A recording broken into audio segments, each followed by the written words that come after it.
Bing, bing. Everything should be live now. Yep, I can see me and I can see you, And in a minute, and you'll see eventually, the sound bars kicking off. yeah, and now I can hear us, which is Hmm. good. And now I can close that window because otherwise I can hear Yeah, myself and it's kind of distracting. yeah, I don't And like it's that. using up my internet. So, welcome to the Um, Rangers Media Art Chat thing, episode two. ah, episode three, Well, two, three, well, we didn't record four. last time. No, but you did one, and then we did one, and then there was, Yeah. So yeah, the this is the first one third was one. the first one was zero. Ah, of course, of course, of Yeah. course, It's of course, always of course. episode zero when you're trying to work out how It's to do always episode everything. zero. Yeah. Yep, we're still Sure. working out how to do everything, but what Hmm. difference does that, what difference does that make? So we're in the Rangers Discord, so you might have other people popping in at some point. I don't know if you've posted that we're running. No, I haven't. No, it's okay. Uh, Got I'll do that messed up now. teeth. Streaming thing I'm old. happening now. Deal. I turned 54 on Thursday. 54. I didn't know you were that much older than me. Feel. I'm like a Can't spell decade, feel. about a decade older than you, I think. 9 years. Feel. Feel free to drop in when, if you all can. So Otherwise. this is the most currently the most prolific of the Now Tao broadcasts. Yep. And if you're just listening to this for the first time, Now Tao stands for No One Wants to Watch, and that's fine. We've got a lot of interesting stuff that we got to get on with doing. True. On a Yep. mission to humanize the internet. Yeah.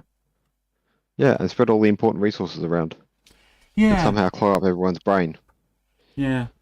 I think we'll have Yep. to, go back to gateway pages like the early days of the internet, where people just Yeah. had pages of interesting and useful links.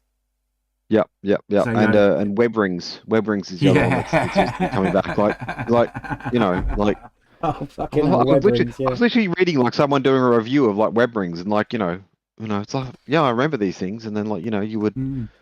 you would go and scour the internet with these things because it was the only way to get around the internet. Okay, But so then of course like the internet hasn't worked for like so long it's ridiculous. Like the yeah, internet hasn't I, actually th- functioned for I so think long it's everybody's ridiculous. now come to the conclusion that you're getting bullshit off AI, and if you haven't Oh noticed fuck it, yeah. then fine, go about your day, nothing to see here. But if Yep. you've noticed that AI junk is filling up our internet because it's cheaper to produce, Mm, now I don't mind if an AI spontaneously produces content. Like if it's awake enough to talk to us, great, I'm good.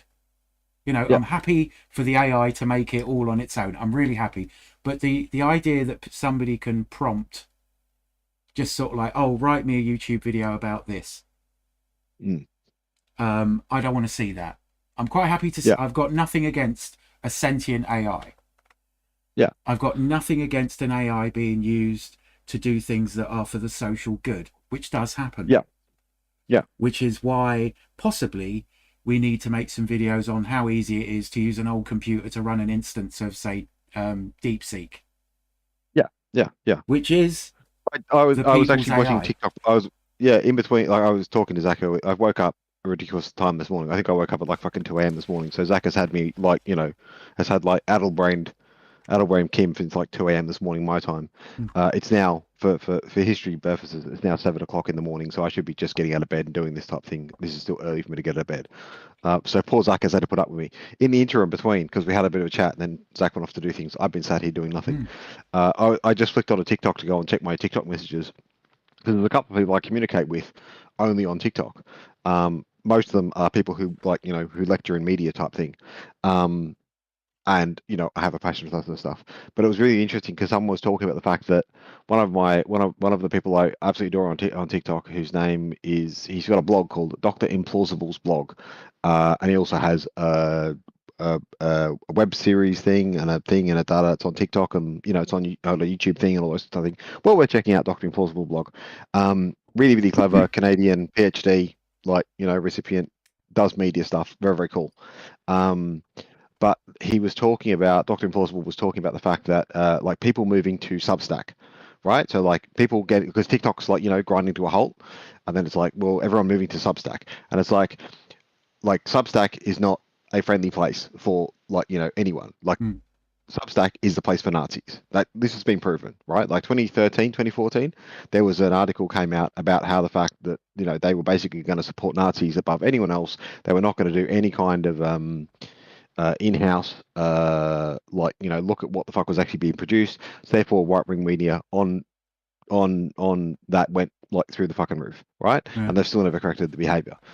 And he's turned around and said like, if your option is like do something or like do something on Substack, then the option is do it without Substack every single time, Mm. right? And there is a heap of other ways of doing that thing. Um, you know, you know, like mail list providers are open source. They exist. Like, and email addresses can be like throwaway. Like, you can get a fucking proxy for your email service to makes it so that you're not giving a real email away to like, these services stuff things are not getting hacked. Yeah. It's the easiest thing in the world. So just do that. And it's a bit like it's not rocket science. Like, stuff's not rocket science. Yeah, the other one I found in the break.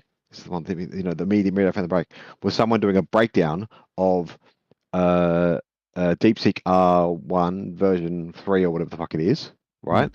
on your own machine versus running OpenAI on the cloud. And it was just like in every single way, like in every single like way that you can possibly do this, having DeepSeek on your own machine, like separated from everything type thing, and you like, feeding information into it and then doing it is far better.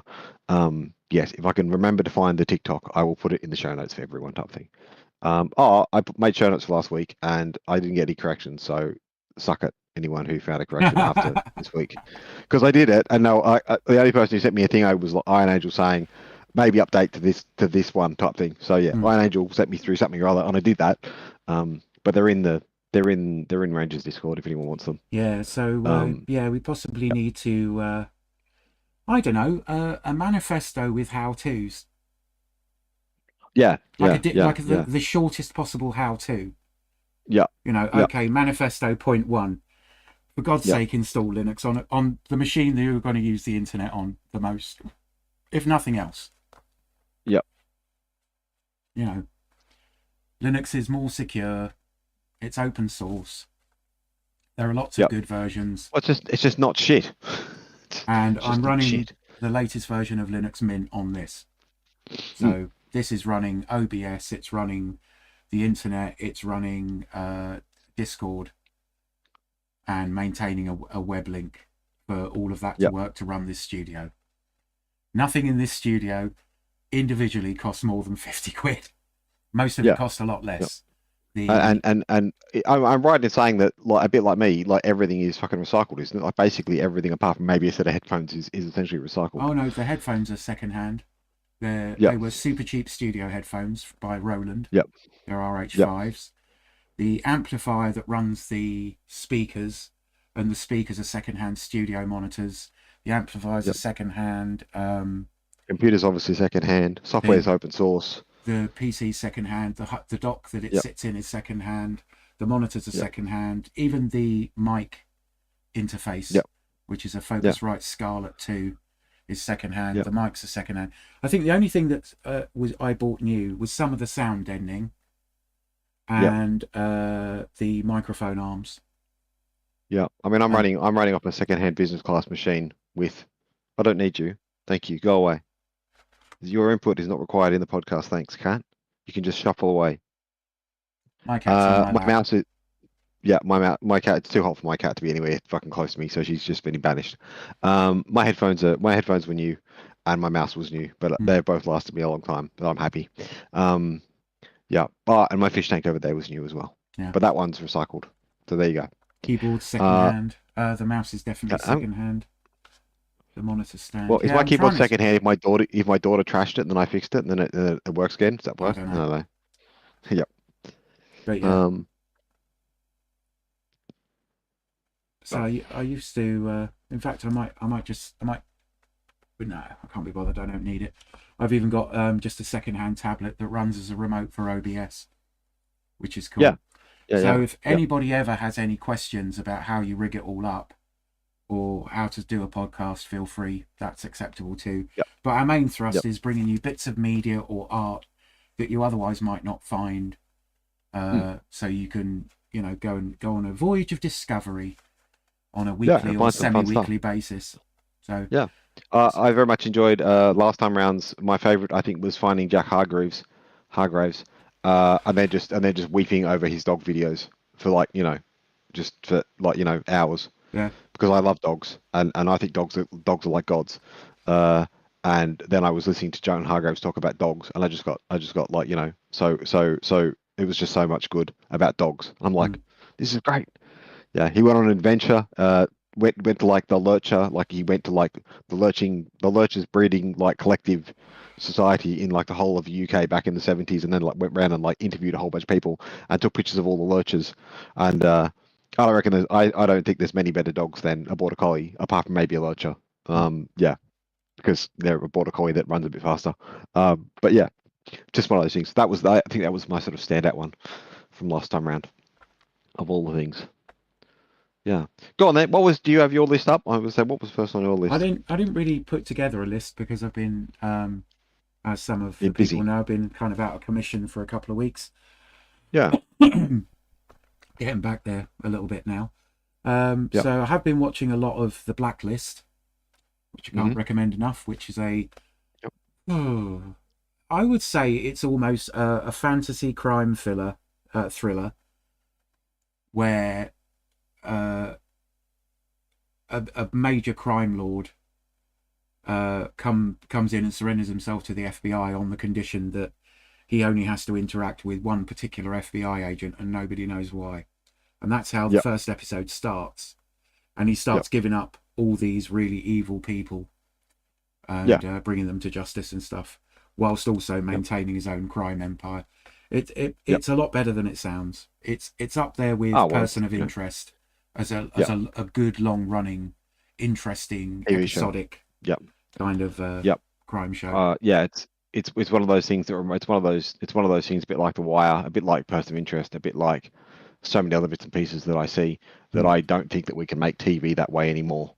Yeah, pretty much. In a like we're basically at the point where like we are unable to make those TV shows anymore. I Mm. think technology that not community wise, but like industry wise, I think that's gone the way of Well, the the interesting ghost. thing is, I mean, it's still going to take a person to write stuff, Yeah, and you still need maybe you we still can need all do your ducks in something the cool row. with AI so we can actually bring stuff to life a And bit more easily. if not, then I think if not, then the one good thing that's going to come out of that is that the artists, the writers, the people doing like sound and camera and engineering and all the rest of it type thing, the people doing even theatre stuff, they're not going to go away. The difference that this stuff is going to be like become more community production, which is going to Mm. be better. Again, Yeah, okay, we might not get another 10 seasons of like 100 episode long shows, um, but at the same time, then it opens the marketplace up for the marketplace of ideas is opened up to a lot wider, and we end up with by making it freer and open source and community driven, then we end up with a lot more voices in the play, which is just wonderful. mm. Yeah, yeah. There you go. I have to reach over there to get my first book because it's over there. I Ah, don't have many of them today because my small person is around today, this week. So my small person is around this week, and she is in the room. It's got half my books in it, so things. So I haven't got in and got them like yesterday because we were busy watching TV together. Um, yeah. So excuse my unpreparedness. My first one for this week though is Ben Elton Stark. oh yeah, That's a copy of the book. There was the actual TV series that was made out of it type thing. They're slightly different in the ending, they're slightly different the whole way through type thing. But yeah, it's just I find it one of those deeply fascinating stories about Australia. And I don't think that it misses much. Like I think Ben Elton writes. I think he writes well for an Australian audience, but he also writes well of Australia type thing. mm. Um, he does it with a bit of mirth and humor type thing, but he does it very very well. Yeah. So anyway, Stark is the idea of what was in my show notes? Hang on, I had notes.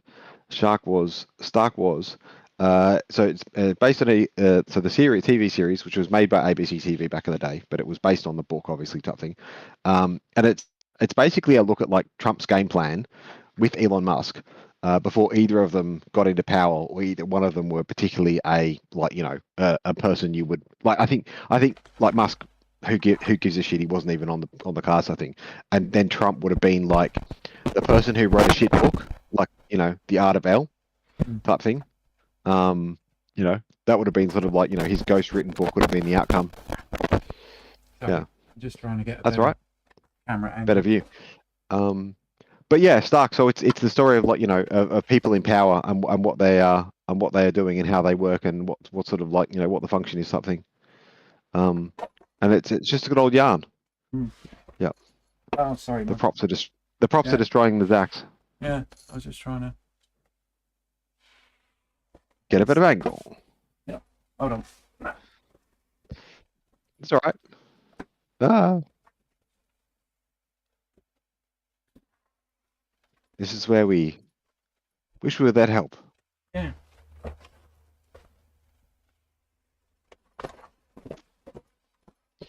You too can make a exciting backdrop for your TV Well, I'm just presentation with trying to block out the light. yeah. That's better. Turn the other one. No, There you go. do it. It's not going to do it. People could just suffer in silence. Oh, I can't believe how much. If you'd like to donate money to Zach's Patreon fund, you can go to the doobly-doo and then look in the thingo, and then you can buy him a backdrop that's big enough to cover the light. Well, And if you don't do that, then you can shut the fuck up. That's my answer to this question.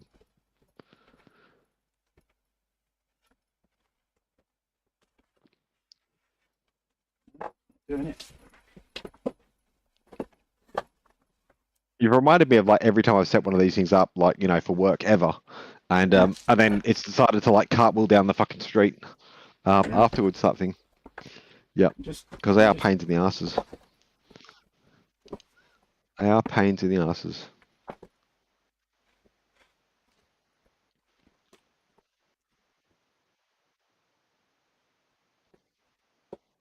no. No, says the internet.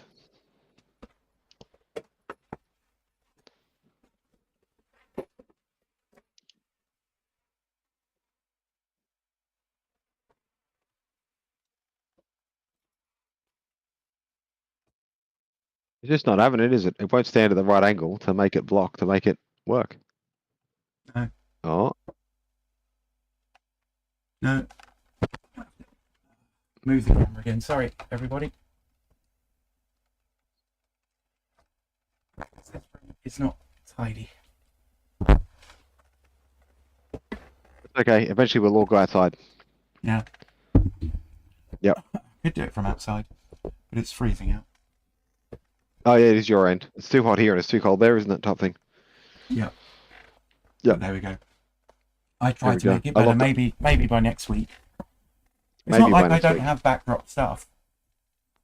Yeah. That's the annoying Yeah. thing. It's just that this room is so untidy, but it's the only room with all the stuff in it. But yeah, Yep. we've got a viewer. Oh my God. Somebody's out there watching. Weirdly. Weirdly. Oh yeah, sorry, I interrupted your Stark thing. I was hoping that No, that's all right. you would be the distraction. No, that's all right. I failed at being a distraction. Yeah. Yeah, Stark. I'll put a link. There's links in the show with it. If you just put in Stark, STARK, Ben Elton, into YouTube, it will come up. That's where it is. Yep. There's a copy of it there. It's a trash TV copy because that's what it was recorded in back in the day on Australian TV, like standard The definition TV TV. series What's that, isn't 5? bad, but it's grainy as fuck now. It's grainy as fuck now, but it's like that's because it was I haven't found a I don't think it was ever released as a DVD, and I don't think that the prints of it were ever kept as such, like the 35mm prints from the ABC were ever caught. Yep. Yeah. Yep. But no, there's your first, there's your first roundabouts. Did you have anything else interesting to talk about this week, Zach? What else has struck you? Well, I don't think we went into it on any of them. Any Star Trek? Any Star Trek. I like Any that. Any Star Star Trek. Trek. Any Star Trek you care to name. Um, Should we cause hatred now because like we can declare our undying love for a certain Star Trek, and then everyone in the audience can like hate us because of that? all right, what's your favourite season of Star Trek? My favorite. I'm so the one I first watched when like it first came out, and like I watched it on VHS tapes in Australia, was Voyager. So that's the one that I have the most like. That's what I'm most interested in Mm. terms of like otherwise stuff. And then somewhere mixed into like that being saying me saying that's the one I'm most interested in is Below Decks. That to me is like the epitome of like good Star Trek there. Mm. And then I don't dislike like TNG. It's just not what I came to first. I don't dislike Deep Space Nine. I think there's some fascinating episodes. They're all great too. I like all of Discovery. I enjoyed all the new stuff. I haven't watched the new film, and I didn't. I watched the review of it, and I'm like, I'm not watching this. It's not Star Trek. I'm not interested. The character is uninteresting, and I don't want to learn more about the CIA plot. Handling of something or other that's complete bullshit. But other than that, like, yeah, any Star Trek. Yeah. I'm always remember, and I always think that the funny thing I always find is that I remember watching when they used to replay Star Trek on satellite TV in the UK. They would always start with the pilot episode. So Captain Pike, number one, is that the name of the female character who's like the Oh, second in charge? Number yeah, one. do you mean the cage? Which, Yeah, the cage. Yeah, so mm. they always started it with like playing the cage. So I was always utterly confused when like they then went to like the real episode one, and then there was this like twat captain in charge of it type thing because I don't Mm. think that I just never really I always thought Captain Pike was so much cooler character. The presentation in the pilot was like I'm all in for this sort of I'm all in for this. Where's Captain Pike? I want to go on adventures with that dude. Versus the restructured one. But yeah, so there you go. So like Voyager. And Below Decks, that would be my standout ones. Hmm. I understand there's problems with that, but I don't give a shit. What about yourself? Where do you go first? I think it's interesting to watch something like um, the original series. Hmm. The And I will say something about that. The reason you were confused by the cage is Star Trek is one of the only TV series in history to get a second pilot.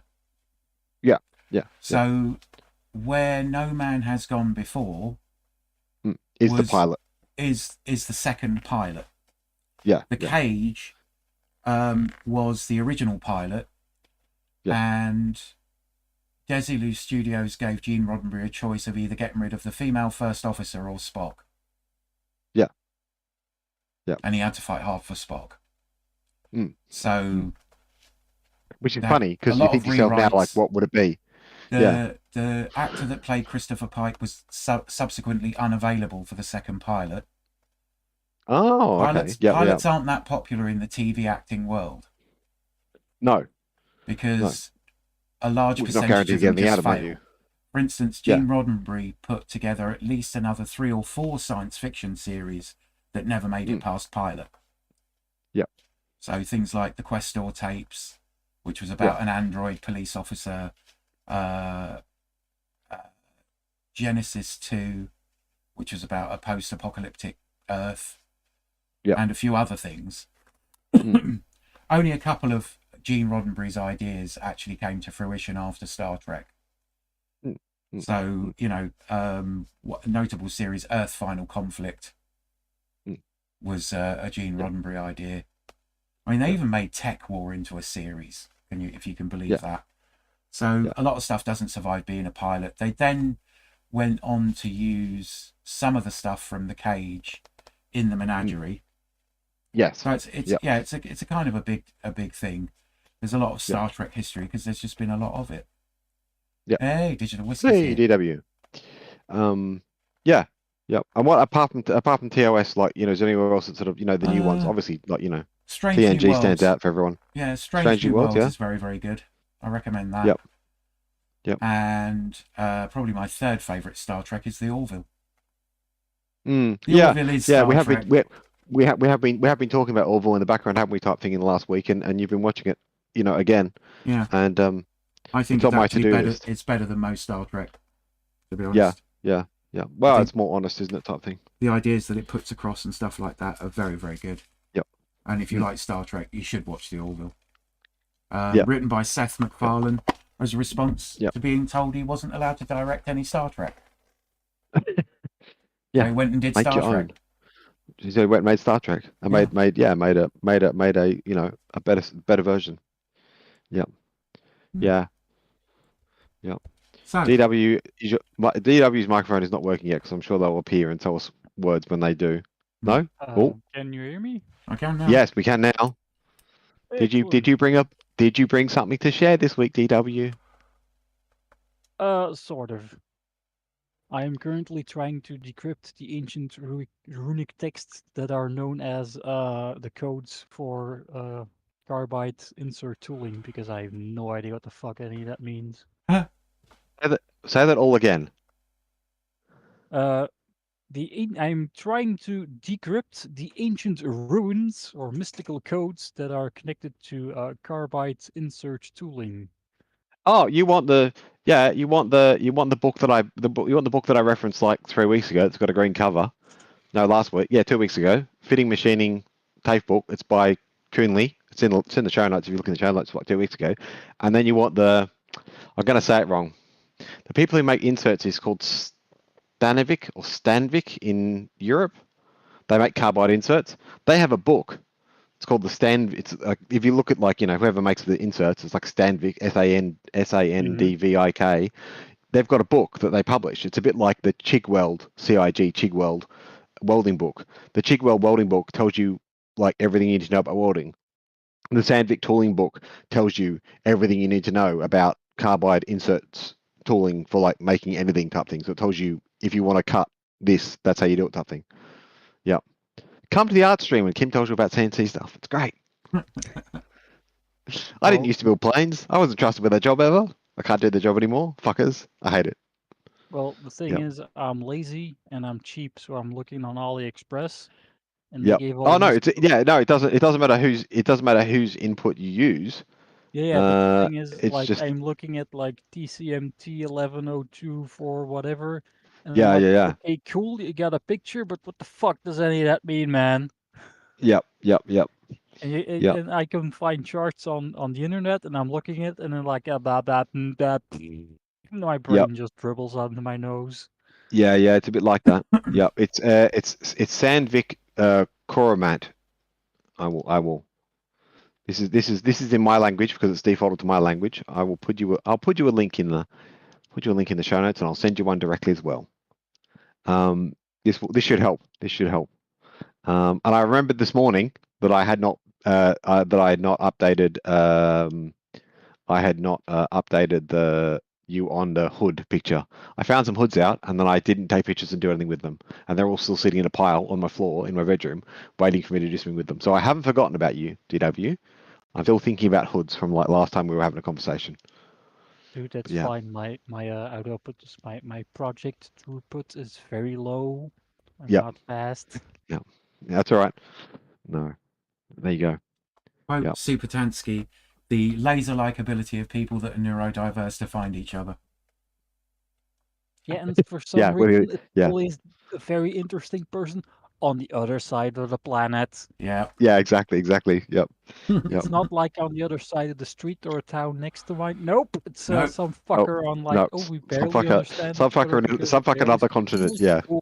Yeah, I think it's got something to do with like with conglomeration theory. You get us like too close together, and all of a sudden, like Leeds Armory, like sinks into the nether realm. We end up in the upside down, and then bad stuff starts to happen on the major plane, type thing. That becomes the issue. Yep. Oh, Yeah. that would lead to my next recommendation, which is a YouTube channel. Go on, then. Go and check out Supertansky. Oh yeah, Have you not seen Supertansky? I know who Supertansky is.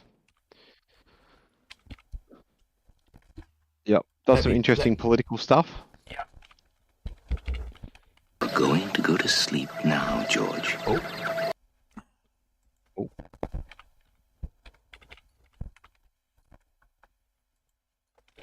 Yeah, does some interesting political stuff. You could mention what's his name, Jonathan Pye, the comedian, in there as well, I suppose. Yeah. In a very similar vein, not the same. Obviously, one's doing comedy, one's doing real stuff. But Supertansky does speculation on what the fuck is going on with the world and how fucked up the world is type thing, and does it in an interesting way. I know them off of TikTok, but you obviously know them off of YouTube because they've been doing it both places for the longest time, haven't they? Type thing. Mm. They're probably on Instagram as well. I don't know. I don't go on Instagram. It's a pile of shit.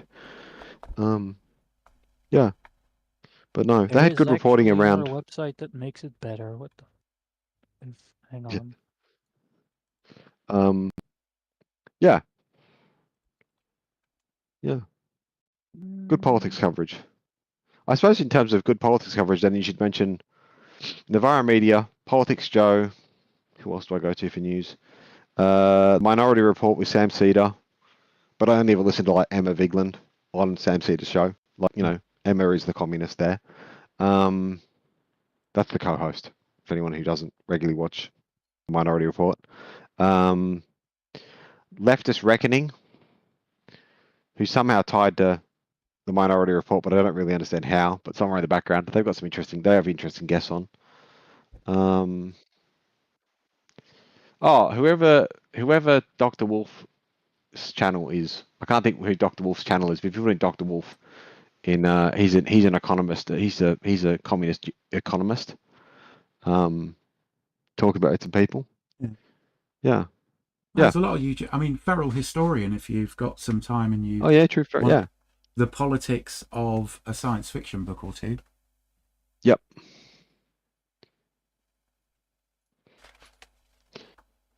DW has shared a website called Image. I'm going to say it's Imgin, IMGINN.com. Yeah, pop it and it makes Instagram. It makes Instagram like fucking better.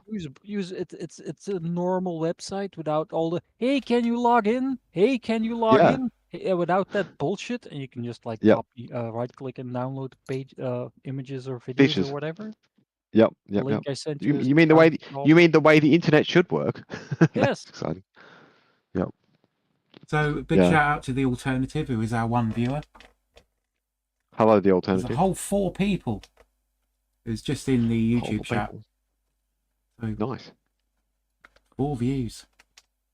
Again, 4 views. Now, no one wants to watch. Yep. So yeah. No one wants to know.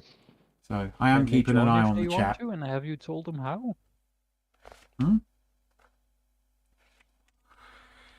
Yeah, if you want to join in, you need to be. Can we put together an invite? Yeah, we can add an invite to the thingo. Hang on. Oh, I can't type it. Oh, I can't sign into the chat. It's doing a thing. Yep. That'll be the thing. That's the problem. Is signing into the chat to make it work. Yeah. Ping someone a message after we're finished, and then we'll log into fucking Thingo, and then we'll put a link in the Thingo in the Jubilee do. Yeah. I don't know if you can just search Discord now to find it.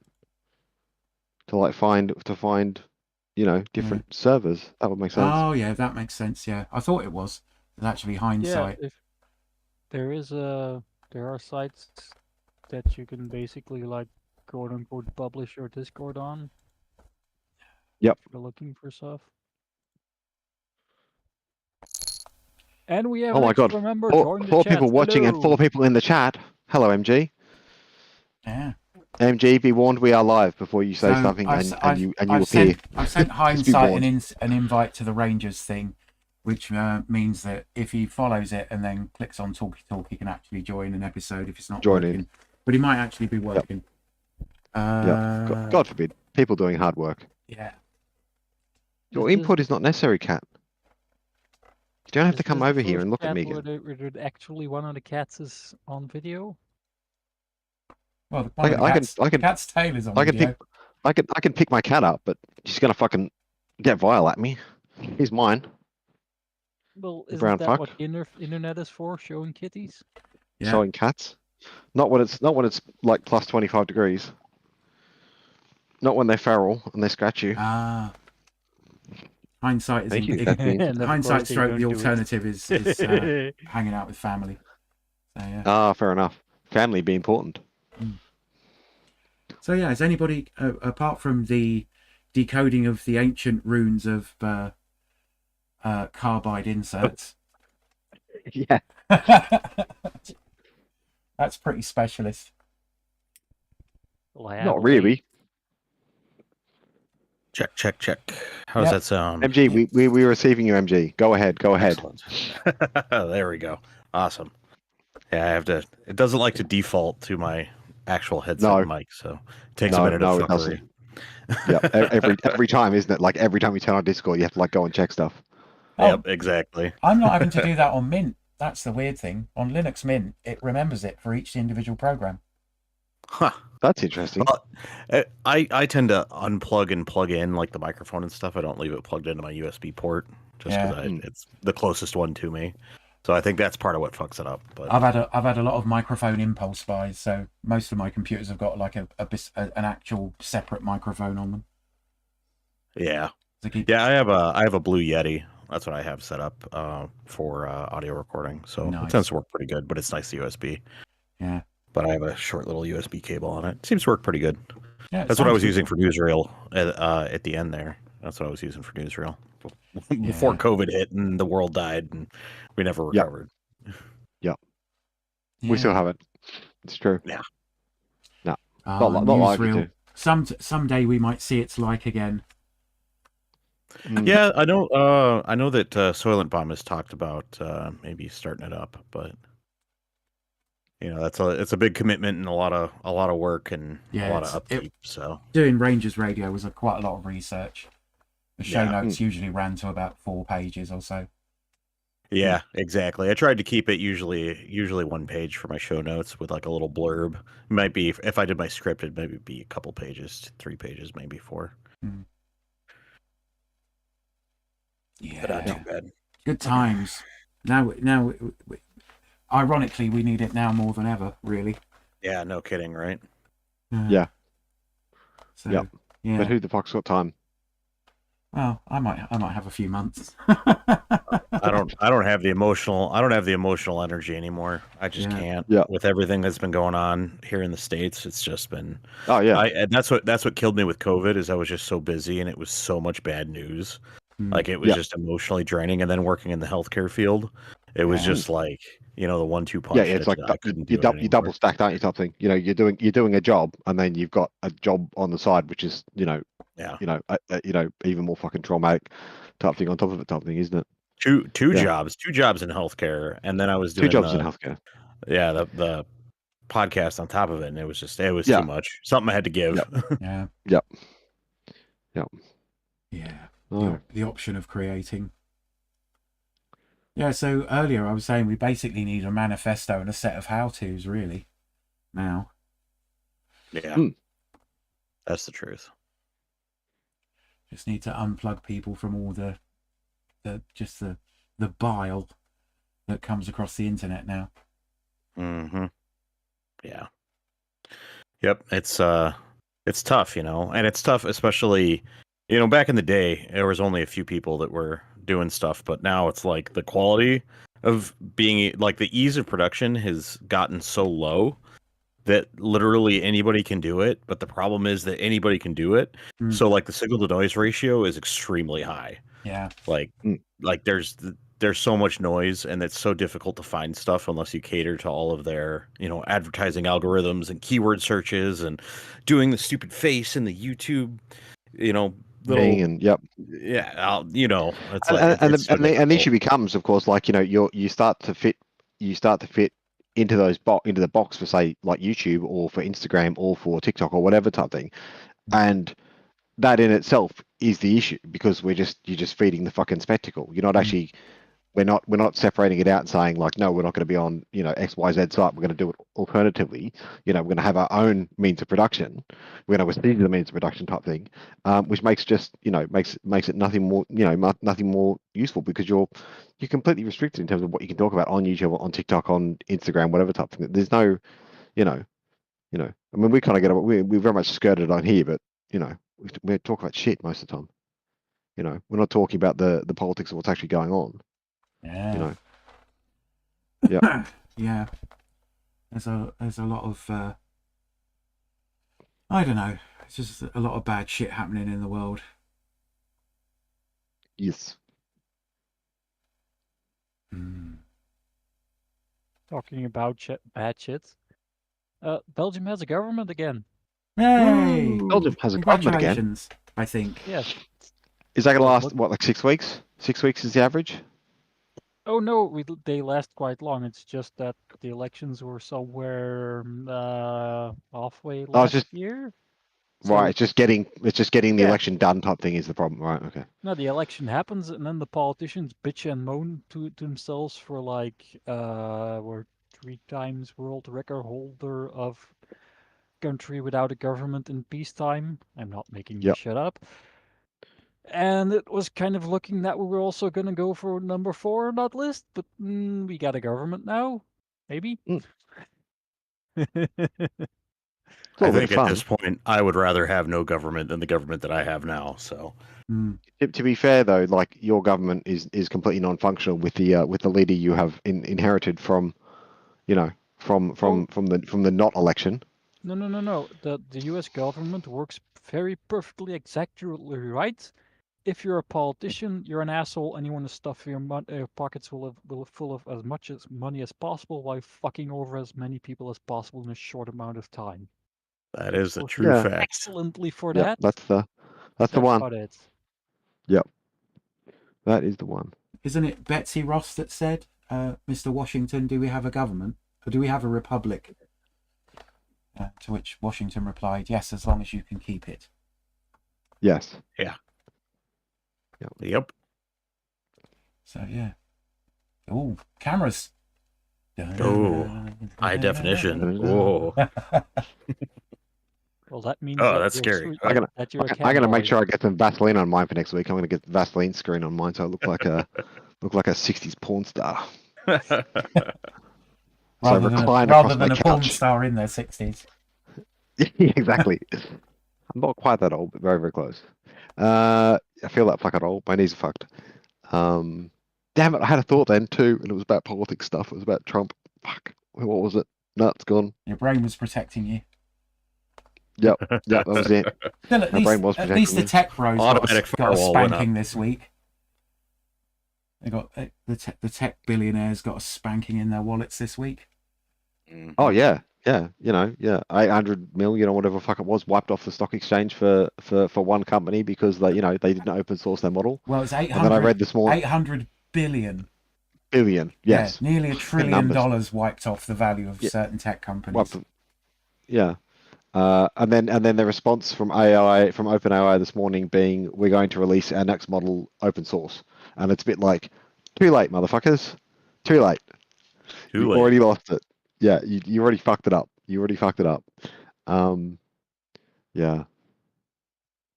That's Yeah. what I find quite amusing about the stock exchange. It's like, practically speaking, nothing has changed in the world, No. but somebody does a press release, and all of a sudden, the money is gone. Yeah. Yep. Oh, Like, absolutely. you fucking Oh, dumbasses. I'm willing There's to a, bet that those big tech companies will post a net loss on the year and actually get a tax refund. Yeah. So we'll end up paying for that. I'm going to mention before we move on from economic stuff. I'm going to mention there's a good YouTube channel. The guy's name is Gary Stevenson. It's called Gary's Economics. He's on YouTube and a bunch of other stuff, but just like YouTube is where you follow him type thing. And he's worth a listen in terms of what he's talking about. Yeah, Gary's Economics. Yeah, as a precursor, like what's happening in like how stock markets work and what's actually happening with bits and pieces, modern monetary theory versus Keynesian economics versus all the other like models of what's going on, but also the reform and what's actually required to go forward type thing. Yeah, he often talks on other like leftist podcast bits and pieces, but yeah, he's got his own YouTube channel which updates. He's written a book as well, but yeah. Welcome to Gary's Gary's Economics. My name is Gary Stevenson. Yeah.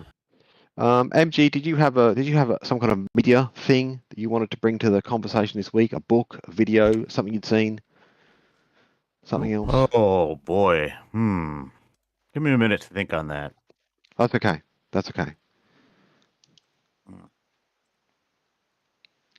Zach, did you have another one?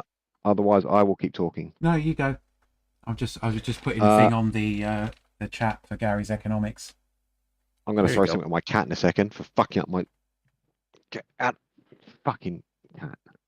Truthfully, I've the most of the media that I've been consuming lately is just fucking escapist. It's like straight up escapism. That's what I've been doing. Yeah. Like whenever November 5th, I bought Baldur's Gate 3 deliberately because I needed a massive time sink as a distraction. Yeah. So literally I bought that on November 5th because I'm like I can't watch this. I'm like I already had a feeling where it was going, and I'm like I'm not gonna watch the election. I'm just gonna play Baldur's Gate 3. And I'm like 100 and like almost 200 hours in at this point, and I started it on November 5th. Nice. So I've been playing that, and then Stalker 2. So I bought that as well. So those have been my pieces of escapist media that I've been playing at home, and then I've been listening to the audiobooks for the Stormlight Archive series by Brandon Sanderson. So those have been good. You know, very mainstream fantasy, but it's very long. Yeah. Like each audiobook is like 60 hours long or something stupid like that. Wow. So that's kind of what I need right now, because I'm like I can't handle the world. You need something to fill in the space that you would have otherwise read the news in type thing when you can't possibly read the news. Exactly. That's exactly what I've been doing. Yeah, I must admit I did. As soon as he was as soon as the inauguration went through, I just turned off the news, like the external to Australian news type thing. But like I'm not reading. I can't possibly read, and it's only just kicked in. I want to say, I mean, it's only been 14 days, 10 days, wherever the fuck we are now. Something. Mm-hmm. It's only been the last couple of days I've been actually trying to catch up a bit on what's been going on. But that's just because he keeps doing stupid shit, and you're just like. Mm-hmm. How is the NSA not shot him already? Like, I don't understand. I was talking to Zach about it earlier. I was like, how is the NRA, the CIA, how's the FBI just not gone and shot this guy like accidentally already and just gone like, whoops, so that the economy doesn't fucking die. But if things keep on this way, I don't think there's any way that shit isn't going to keep happening. I think that he's 0 for 2 thus far, but I think that if it keeps up like this and things keep getting worse and the economy gets destroyed, which we seem to be on the fast track to, I think that I think it's kind of an inevitability at that point. I don't think 4 years is going to happen, which I don't know if that's good or bad. I don't know if it could get worse, which it very well could. The only scary thing is then if it's JD Vance, he's even fucking worse because he has even less ability, which is hard to say, but he has even less ability. And it's just going to be tech billionaires running everything. They will just destroy community otherwise. I think they'll just destroy the working classes. Yeah. And if anyone wants to at me and have a conversation about whether or not you're in the working class, you're all in the working class. You're all in the working class. I'm having a conversation with you. I've never met anyone who's rich. I've met some middle class people before, but I've never met anyone who's rich. Yeah, I have. Because I used to work in a very, very affluent area. So I definitely had some bump-ins with people with net worths that are more than I'll ever see in my lifetime put together. So. Yeah. I mean, if the NSA I think these people are criminally scared of me, so... If the NSA and the Secret Service are listening, surely there's someone in your ranks that's got something astonishingly terminal.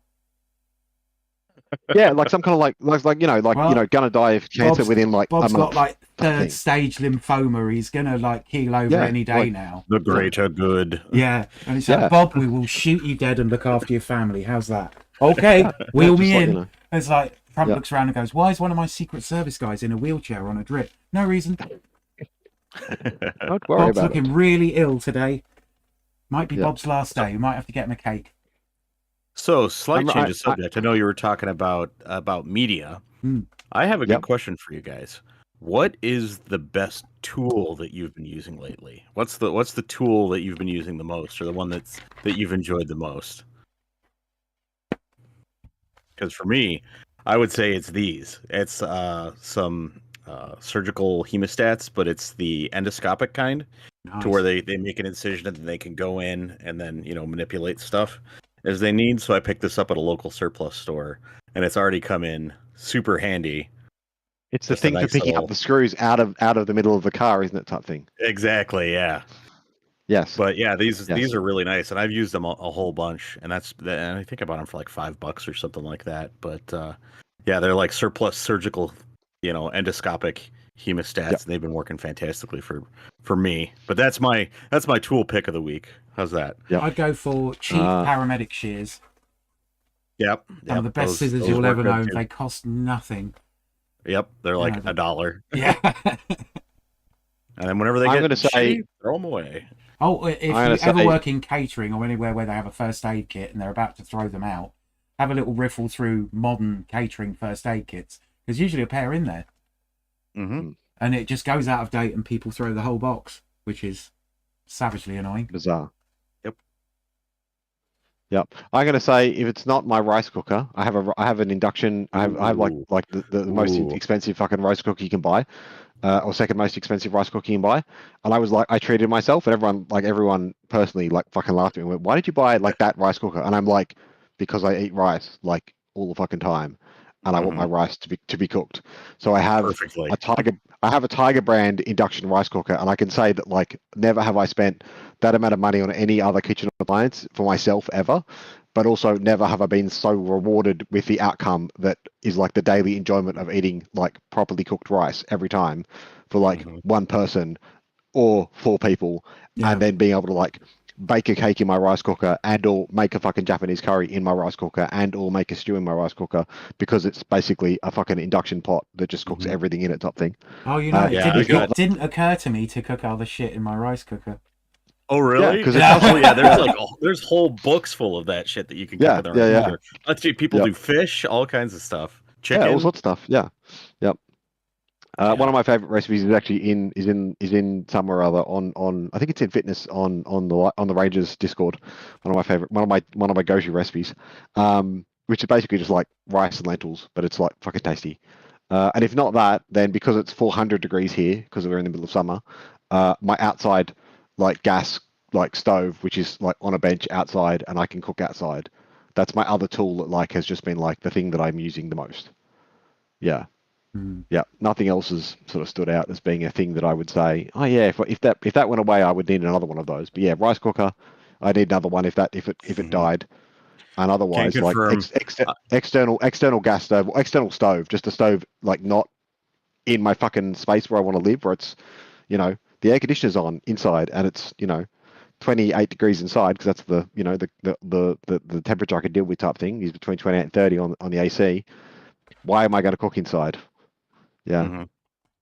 Yeah, I have a real nice little 2-burner propane grill out on the porch, which is nice.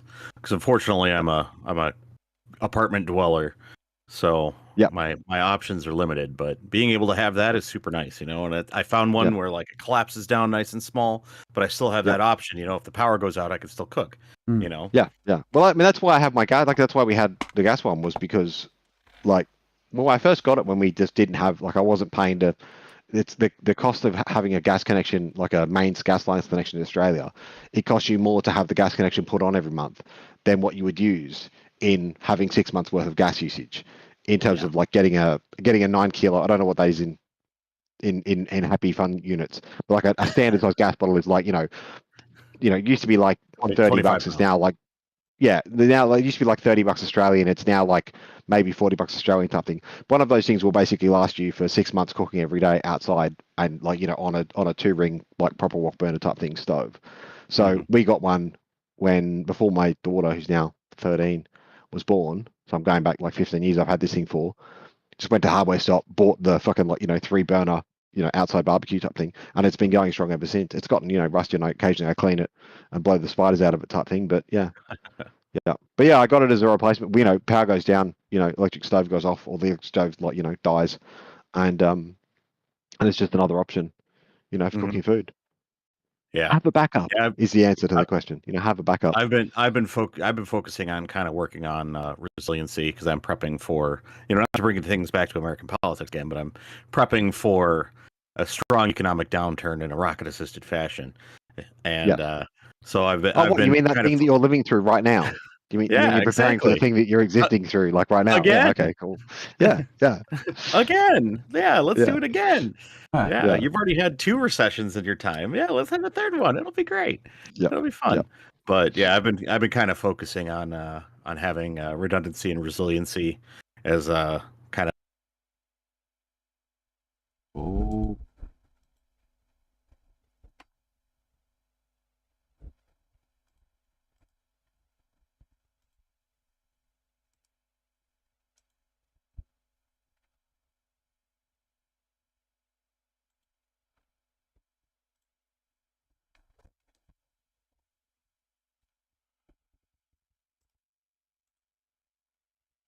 Sorry about this, folks.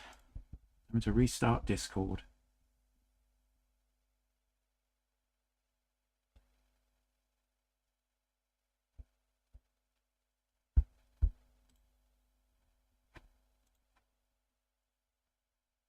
He's back. The Lord has returned. Yeah, sorry, it just crashed. That's all right. I saw it on YouTube. Has the stream come back up, or has the stream shut itself? No, the stream's continuing. It's just Stream's Discord still up. died. That's all right. Yeah, Discord shit the bed. No, that's all right then. As long as the important side of it didn't close. Yeah. Yeah. But yeah, I've been focusing on a little bit more like resiliency and stuff like that, and prepping for prices on electronics and all kinds of random goods to go up sky high. All that random shit that gets imported out of other countries going up by 20% overnight because someone decides that Americans have to pay 20% more for everything that gets imported in the country. Let's not use the word T word. Let's talk about everyone in America's prices going up by 20%, and then what that happens then the global stage. It's like, yeah. Well, I have yet to edit a video on precisely that, but with a more English end of it, with like the first 30 quid you should spend on resiliency to everything going out. I've got to go through and just review that, but I might just put it up as is with my friend Sam, who was on episode 0. And one of those flat butane stoves and a whole bunch of cartridges will do you so much good in the event of having to plug in. Or even just like the little backpacking stoves. That's what I have as my other back. I just have a little backpacking stove. Low cost and the inability to have an accident with it, because they're big and flat. You can't knock them over, and you can use normal saucepans, so you don't need any other kit apart from that. And the butane things are about $1 for a canister, so you really can get them very, very cheaply, as long as you look in the right places, like hardware stores and that. They'll be in a pack of 4 for about $5. And a Quansheng walkie-talkie or 2. The Quansheng UK5R, the one that can be hacked. Well, that's a Baofeng. Yeah, but the Quansheng one, because I have my Yaesu right here. Nice. So. Yeah, but more for people that don't have any option. Because the FM radio on it lasts forever. It's days and days and days of FM radio on a single charge. But also, you can mod them so they'll pick up all the frequencies. So you can actually listen in on nearly every band of ham radio and UHF, the whole shebang. And if you had a bit more money, I'd go for a Texun PL330, which is a world band radio plus SSB receiver for about 40 quid. That's really cheap. Yeah, that's really good. So about $50, which means you just get everything. Yeah, I got given my Yaesu by one of the other WOGs. Wasn't me. I'm sure you've seen him around. He's been around for a long time. Oh yeah. But he was over in Afghanistan, and he was using that one because he was a private contractor over in Afghanistan right before the pullout. Actually, I think he left like a month before the pullout. But he was at Mazar-e Sharif, and whenever he came back, he bought himself a nice new radio. But this is the one that he was using while he was over in Afghanistan, and it had like cracked the screen, like he had dropped it or something. It still worked, but the screen was cracked. So he's like, "Here you go for free." It's an FT2DR. So I just bought the replacement screen, bought a new battery, and then was off to the races. Yeah. So that's good. Then whenever I did that, I finally got my ham ticket. So finally got my license a couple years ago, whenever he gave that to me. And then I bought the Baofeng is just a handout, knock around, backup radio kind of thing. Yeah, I've got a few of those. But I like the Quansheng one. That's those are really nice. And they're so cheap. They're about I got mine for about 12 quid. It's kind of crazy how quickly the radio space has changed with the features and stuff that are available on those low end radios. Like the cheap radios, like you can get 99% of the stuff that you need or want in those, sub $100 radios made in China any day. Like, it makes you realize the Motorola, ICOM, Yaesu conglomerate, that they've kind of been at this one level, and it's like there hasn't been jack all done up here, but down here, this is where all the cool stuff is happening. It's like the little SDR radios.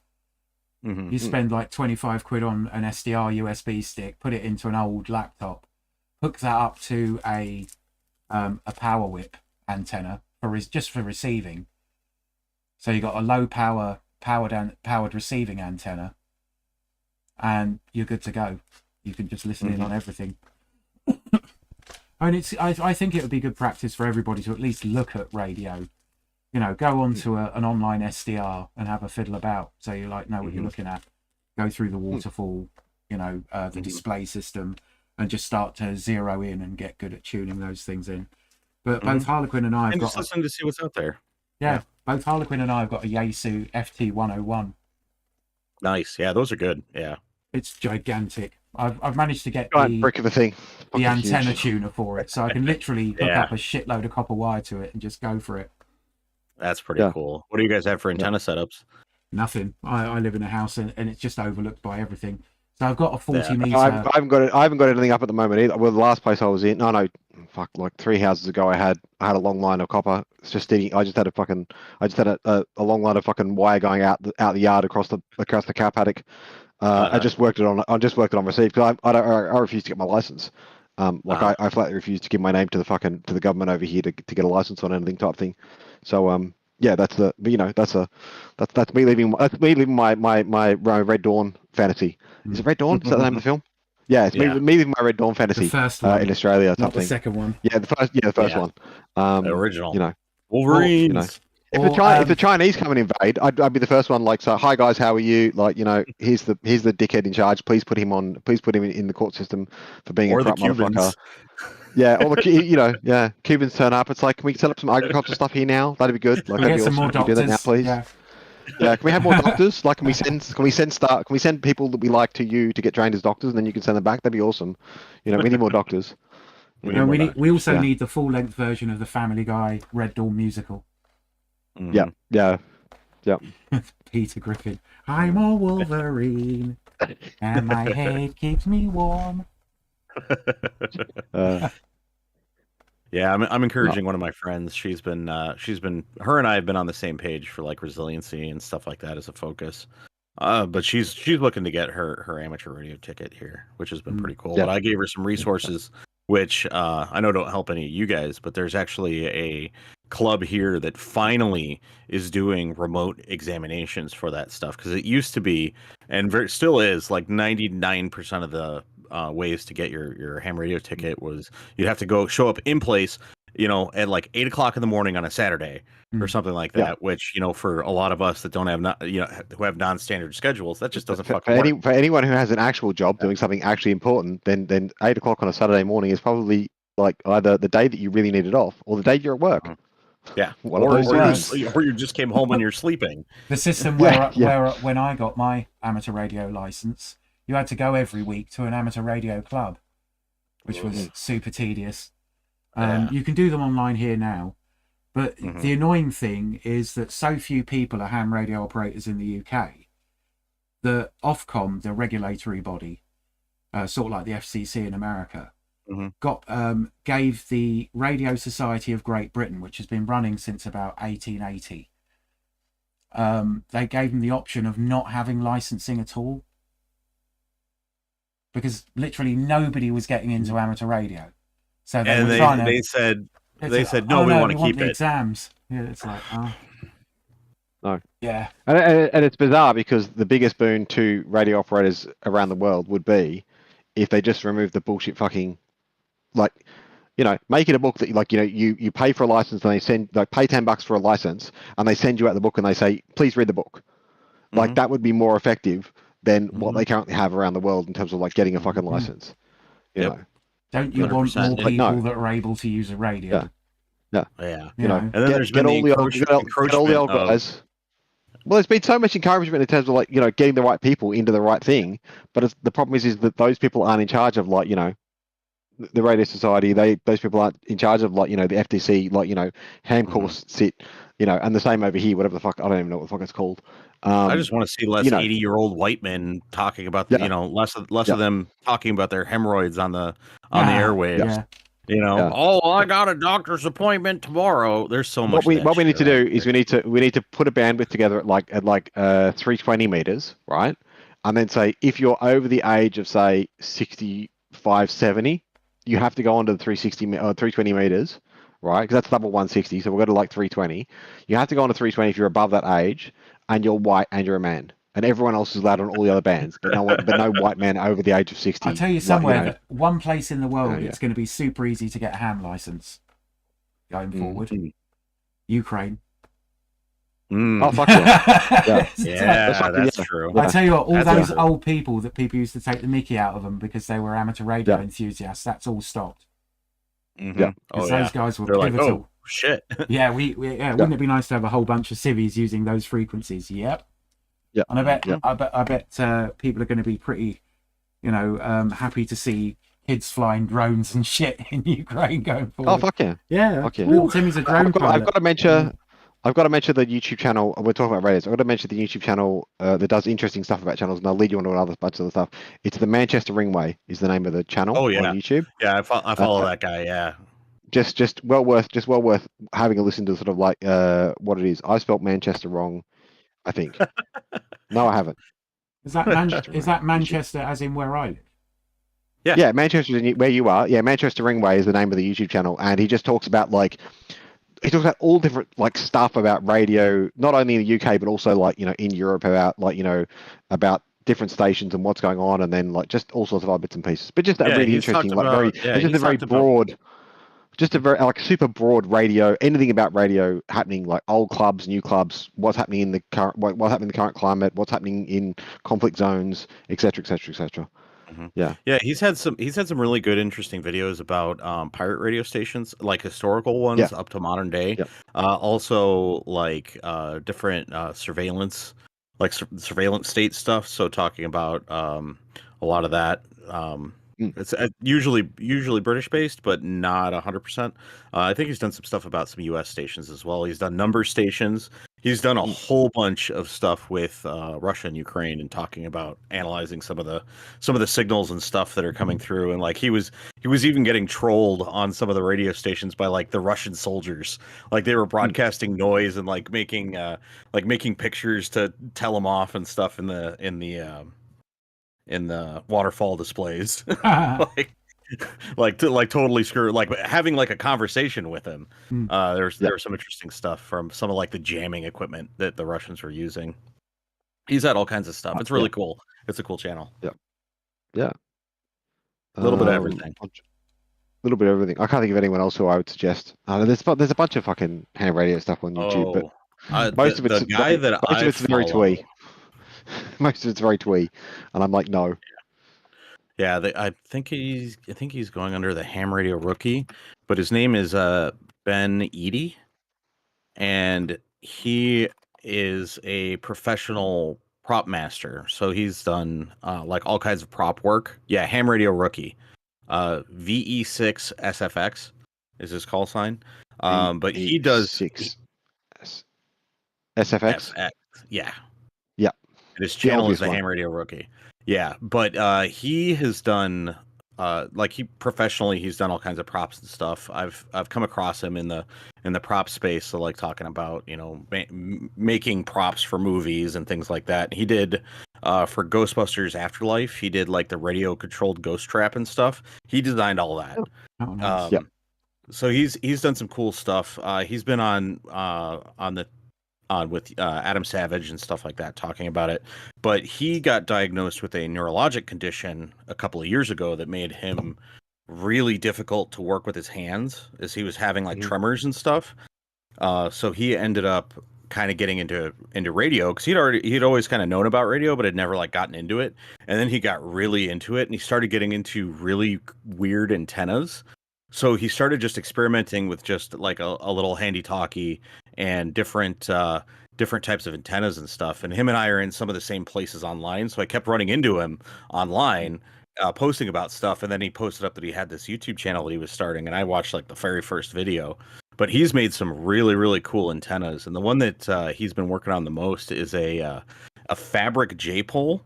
So it's using conductive fabric sewn to like a Cordura strap, Mhm. like a nylon strap, and using that to set up a really portable, J-pole. waterproof J-pole Yep. antenna that Yep. packs down to like nothing. Yep.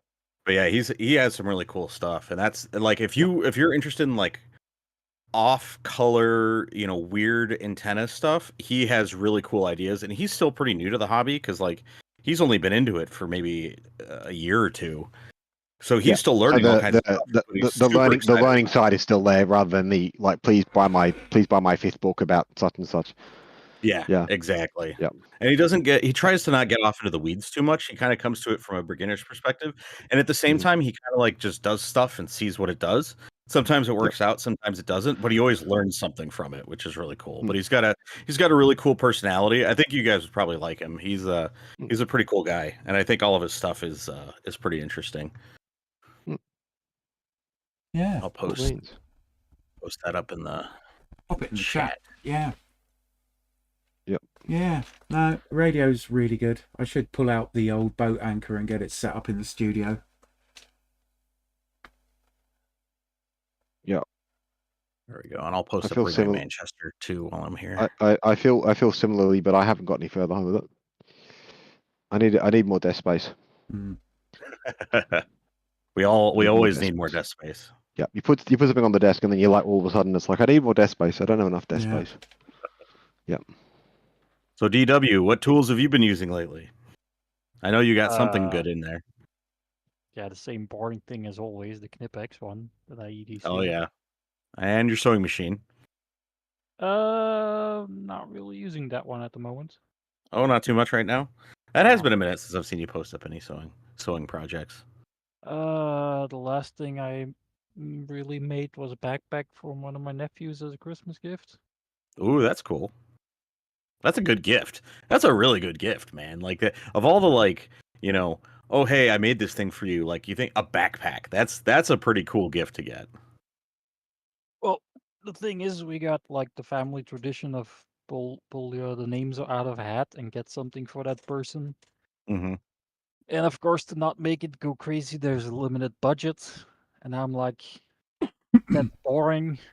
I have a sewing machine, and I like making stuff with my sewing machine. So fuck y'alls, I'm gonna make you something, whatever. And I asked him what he want, and he said, yeah, make me one of those backpacks, a little bit bigger than the ones you usually have. And I said, okay. And I did that for him, and he liked it. Oh, that's cool. So he picked it out too. That's pretty cool. I like that. No, that's a damn good gift though. Yeah, it's also very dangerous for him because he said, yeah, just make it a little bit bigger and doesn't matter everything else. So I'm looking like, yeah, I got some of that like reinforced PVC stuff with the vinyl Oh, stuff yeah. that I use. Does it come in hot pink? Hmm. No. If it did, well, you didn't say what color, buddy. Yep, Here it exactly. is. The best I'm form also of that trolling. kind of asshole. That's pretty cool. No, Best that's a form of damn good trolling. gift though. Let's see. Yeah, for the Knipex, if anybody's wondering, it's the hang on. 8701 125. If you look up that number, those are the pliers that I use pretty much every day. 8701. 8701 and then 125. 25. And the 125. Oh yeah, the Cobra. Yeah. Yeah, that the 125 is the size one, and Knipex makes them. If you want one slightly bigger, instead of 125, look up 560. Those Mhm. are, yeah, the ones that I have fit inside the beak of the 561, so they're a little bit bigger, Yeah. Because I think they have those. They have either that size or smaller. The next size smaller. They have like the little pocket, teeny tiny ones, right? And they Yeah, just don't have the They, plastic on the handle. hang Remember on, I correctly? do think hang on, what? Yeah, they got the one without the plastic, but they do have one with the plastic, and now I'm looking on their fucking website. What's the smallest one they have? Fucking Germans and their expensive shit, but luckily they number shit. They number their stuff. Every single one has a number. That's so bloody useful. Like, I want this thing. What is this thing? And then you got some weird ass descriptive name. That's also the name of 5 other things. That's not useful. Give me a fucking number, mate. There's one. I swear that the 125. I swear there's one smaller. No, that's. I really Let's see. Yeah. Why the fuck am I looking at the English site? Europe. Not French. Bombs. Yeah, the Knipex website is very dangerous. Yes, it is. Well, you think that's bad? I not only do I have the McMaster Car Oh yes, I know website. about that one. Oh yeah, but then I have McMaster Car's headquarters literally a half an hour from me, because they're actually headquartered out here in the Chicago suburbs. Oddly So enough, I I literally- actually needed something from McMaster, and I couldn't find it. And then I found it in Australia. I was really fucking annoyed. I was trying to find 2-inch, trying to find the 2-inch like large washers, and like trying to buy an M52 washer in Australia is like, you know, very sensitive because like who the fuck wants an M52 washer? But you go and like search on the internet, and it's like McMaster is like the first hit, and then like another American's like the second hit. I'm like, surely, yeah, it's like why? Yep. With DuckDuckGo, DuckDuckGo, you can specify which country you are. It doesn't. DuckDuckGo is yeah. DuckDuckGo has gone backwards in the last month. I'm not. I have moved away. Found Yep. it. 87000100. Hang on, say that again. 81. 8700 8700. 100. 100s. Oh, yeah, those are the small ones. Yep. They Teeny don't have- tiny. Yeah, the thing is they don't have a locking button, Ah, and that's kind of useful. that's the best part. Yes. Oh, there you go. Yeah, I'll definitely check out those ones that you have, though. But yeah, McMaster Car literally is a half-hour drive from me. So if I want to order anything, I can literally go pick it up within a half hour. Pick it up. Anything Yeah, that's Saves you all anything in their catalog. Yep. Yeah. That It's is just like, dangerous. yeah. We used to have so in Australia we used to have in New South Wales, so New South Wales government used to have public works, and then part of public works, which was like they used to go around paint things and like build schools and stuff like that. But part of public works was actually like the public, like chemical and industrial supplies. So you could actually like you could ring them up or send them a fax, or like back in the olden days, like sort of like, you know, very early internet days, or like just about order something online. You could just go in with the paperwork and say I want this. You know, they'd say come back in like, you know, 3 days time. We'll have it all packaged up for you type thing. But it was very much like a McMaster's in terms of like what you could get through public works, and they just had like it was like the biggest fucking like, you know, stock room ever. And you know, when you wanted a weird random thing, you would go there because they had it. Yeah, and the problem, of course, is this shut in. I want to say it shut in 2001.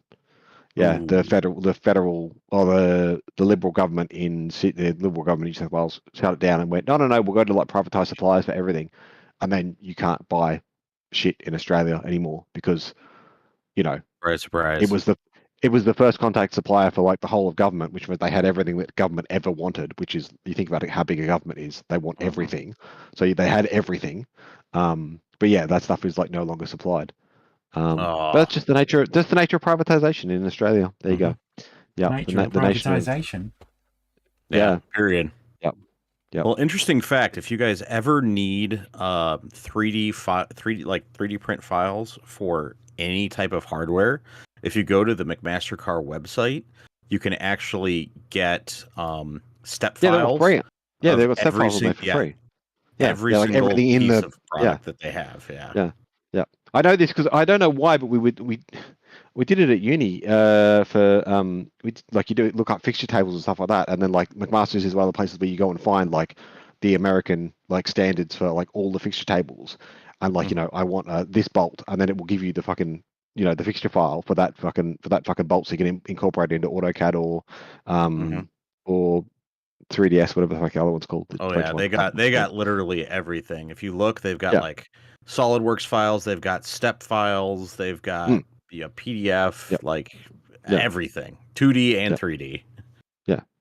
Because that's how engineers work. Like that's Mhm. how you design shit. Because it has to have a paper trail, and it's like, yep, you can obviously see they're supplying everything from everything from a home workshop up to NASA, and everything in between. You know, Exactly. what is the But if you breaking ever strand have of the the thing that I need, need? What is the breaking strand of the thing that I have to know what the breaking strand is? It's in a bit of paperwork, and it actually says that, and then it's actually specified to be that thing. That's kind of important. exactly. Yeah.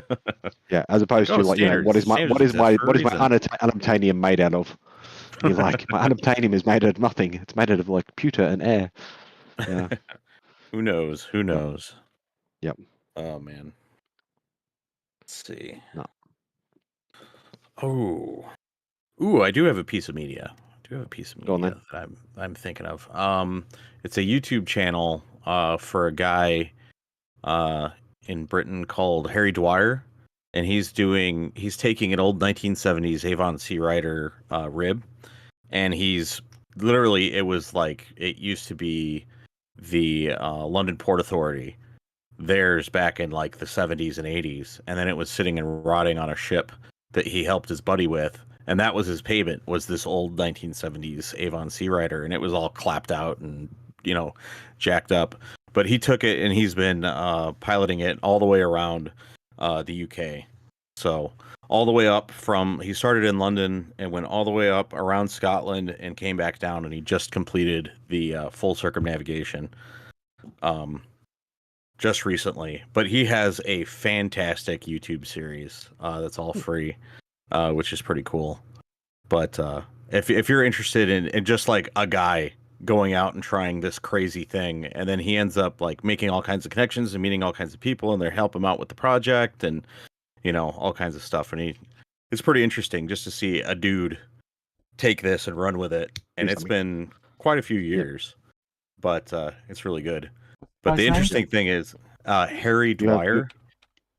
I'll put a link into it. Put a link in the Jubilee. Yeah. I'm gonna bring up one of my next ones then, because you perfectly segued into one of my next ones there, MG, which is Zach. I'm pretty sure you mentioned this on the first one, but you didn't like sort of draw attention to it. And it's like, so the guy's name is Fred Dibner, and he died a good few years back now. But Fred Dibner did like TV series for BBC and did a range of them type thing. And he was a steeplejack. He basically went up and repaired chimneys, and then ended up pulling down a whole bunch of chimneys all the way around the UK. But more importantly, he was kind of one of the people who recreated the workload of how do we make a steam boiler, and then like what does that look like, and then what's the process of repairing steam boilers, steam traction engines, and all the rest of it type thing, and then took you on the process in it wasn't an in-depth process, but it was enough to sort of like get people started, sort of like, how does this thing work, and then what are we going to do with the type thing. But yeah, and all of his various TV serials are available on insert site to steal things from here type thing. Yeah, maybe on YouTube, but everywhere else as well type thing. But yeah, Fred Dibner, like all these TV series, and he must have done. I feel like I've probably come across his videos before. He must have done at least 10 TV series about different topics around the world. There was ones about things made in Britain. There's other ones about him working as a steeplejack. Then there's ones about his steam engine and him just going around doing stuff. And the first few are a bit reality TV, and it's sort of like, look at this very twee man in his funny hat wandering around, with his, and his family strife, and then what's going on. But in the background to that is very much like, well, we're off to the big meetup for the year type thing, and then I'm going to repair my steam traction engine along the way. And he did a wonderful job. And I believe his house, he's passed now, but I believe his house is now a museum to all of the work, because he had a working coal mine in his backyard. They ended up building, like, he had a workshop in his backyard, but then they ended up building like a working model of an old fashioned, hold coal mine in his backyard. That's really cool. Which is just absolutely fucking brilliant. And it wasn't like, it was like, this is how we build a coal, like, the TV show is like, this is how you build a mine. Like, not, like, this is the process of, like, you put a line of bricks in at the top, and then you go down, dig down, and then you're basically like, he's showing you how to cement in the next line of bricks underneath as you go down, and how to like prop everything up and do all the fucking work the whole way through, which is just, that's pretty cool. Sort of fascinating. Yeah. Ooh, I do have one thing to grab. Go on, Zach. Yeah. Yeah, it's very much like if you leave Fred Dibner unsupervised for any length of time, this is what happens. Yeah, yeah. I Yep, will you will have to get it. say You get an interesting I am a outcome. little bit biased because they Oh, Harry right. Dwyer took the graphic that I made for him, which shows the boat, which shows the one half is how he got it originally and the other half is how it is now. Yeah. But he actually took it and made a T-shirt out of it for his YouTube channel. Nice. YouTube channel. Nice. Yeah, I just randomly I spent an afternoon making a cool graphic, because I'm on his Patreon, and he was like, "Oh, hey, can I use this?" I'm like, "Yeah, sure." You know, expected like he'd post it up somewhere. No, he sent me a fucking shirt, Nice. and I'm like, "Okay then." Well, I guess it was an afternoon well spent. Yeah. Yep. Definitely. I put one of Fred's videos in the Talkie Talk thing. Yeah. Talk it There up. you Yep. go. Yep. The thing is, once you hear the man talk, it's like you can't stop listening and watching the guy. Exactly. Exactly. It sounds familiar. I'm pretty sure I've come across him, but I don't think I've sat and watched his videos before, though. Yeah. No, it's well worth checking out his longer form stuff. You Well, know, and a bit like Lofty Wiseman in that Fred Dibner was first Yeah. sort of discovered on Blue Peter. They actually had he was helping to restore Nelson's Column in central London because you need a particular skill set to get up that without dropping things on the general public. So he was the only person that was really qualified to climb up it. And Blue Peter was a children's program. They always did really adventurous, weird shit. So, you know, back in the 70s, they were in the back of like tornado fighters and stuff like that. And Lofty Wiseman took him out for a weekend on a remote island and things like that. And poor old Simon Groom had to climb up Nelson's Column on a series of ladders. And if you've ever seen it, twice. And he did it twice. He did yeah. it one year and then he did it the following year as well. Yeah. You have to lean back. You have to basically put a ladder at an inverse angle to get to where the statue is. So you had to 'cause it's climb got, backwards at 45 degrees up a ladder. And it's just like, it was one of those things that slowed people up volunteering to be Blue Peter presenters. So people were just like, no, you're taking the piss now. Like skydiving with the Red Devils display team and shit like that. It's just like, Yeah, I'm like, sign me up. I'll do that in a second. I'll do that in a heartbeat. Let's go. Yeah, but let's face it, we are not the normals of the world, are we? Type thing, you know. Yep. No. Yep. Well, it's funny because I'm on the technical rescue team, so I do like high angle and like confined space and stuff like that. I have all the rappelling and, you know, confined space and going into like tiny little places with like an air pack and an air bottle on and trying to navigate and package a victim up and bring them out and all that stuff. And I'm like, yeah, it's all good, no problem. I'm having a good time. And other people that I work with are like, no fucking way, man. Not gonna fucking happen. Yep. I must say, if you want to give like the health and safety guys a fucking heart attack, turn on one of Fred's videos. They're like, that's not how we do it. Not now. Nope. Maybe 50 years ago. Nope. Oh, there you go. Oh yeah, that is quite the overhang. Yeah. That was John Noakes, yeah. They used to do shit like that to the Blue Peter presenters all the time. Yeah. It's amazing none of them died. We could do more of that. We should do more of that. I Bang want up to Nelson's see column, some possibly. celebrities doing some cool stuff and shitting their pants. Knock Nelson off. That'd be a good one. There was a really good TV series with John Noakes called Go with Noakes, where he just went and explored the countryside with one of the only dogs to survive being on Blue Peter for any length of time. Because the Blue Peter dogs tended to die off after about 3 or 4 years. It was very weird. But Shep, Very strange. John Noakes' own dog, lived for fucking decades. He had a border collie that he just took everywhere with him in a car, and they just went around exploring the country. That's awesome. No, I like that. I'll definitely check that out. And what was the Let name me of see that? if I could find it. There was a kind of a remake of Three Men in a Boat with Rory McGrath and a few other comedians, Dara O'Brien, Rory McGrath, and some other sort of like 80s comedian. And they would just hire different kinds of boats and travel around the UK.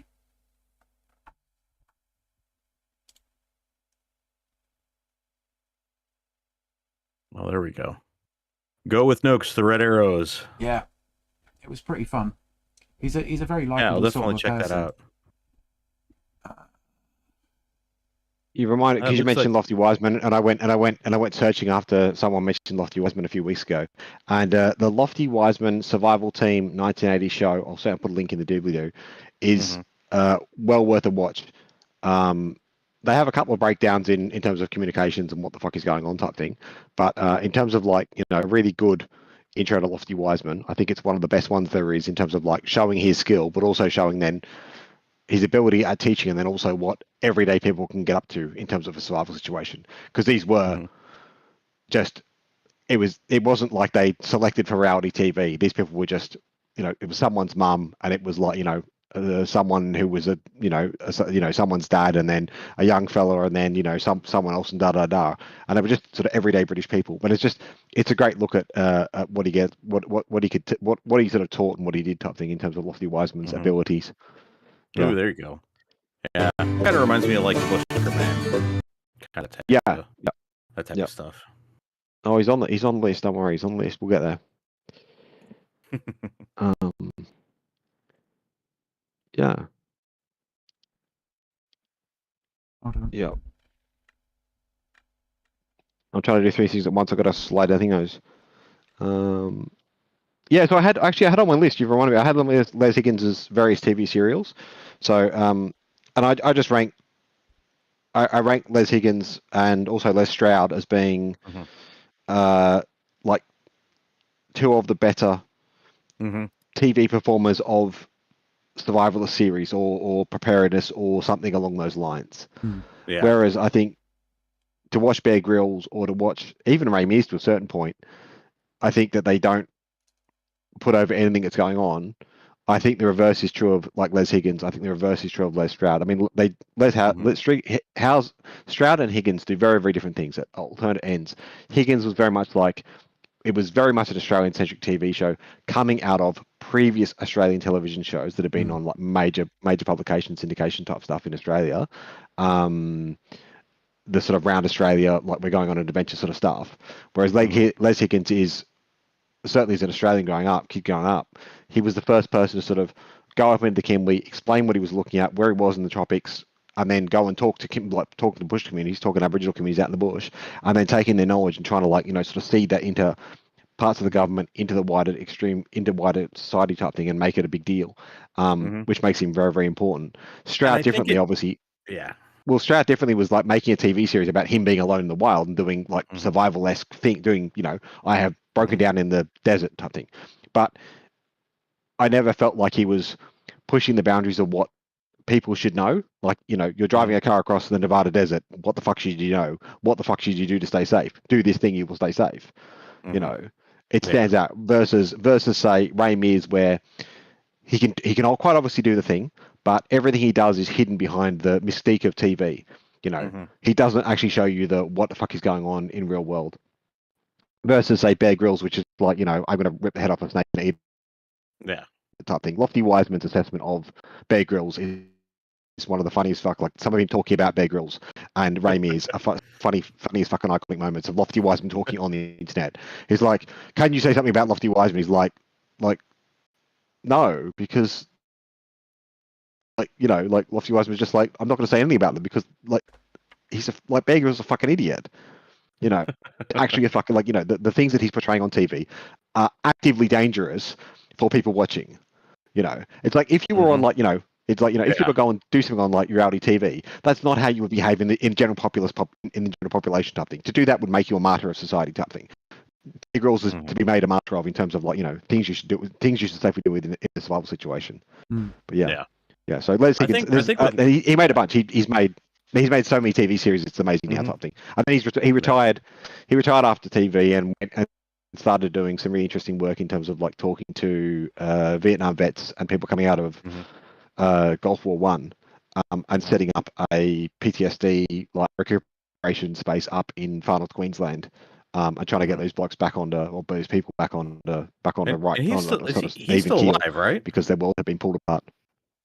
Yeah, he's still I alive. believe he's right? ancient now, but yeah, still alive. Yeah, I haven't heard of him passing, but yeah, he must be now in his. I think he must be in his 90s now, though, if not older. Yeah. Yeah. Like, I think I mean, a the guy lot was of in the it Vietnam came. War. Like you know. Oh yeah, yeah.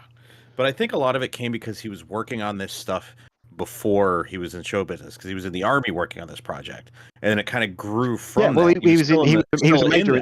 Yeah, He was a major in the Australian Reserve Force.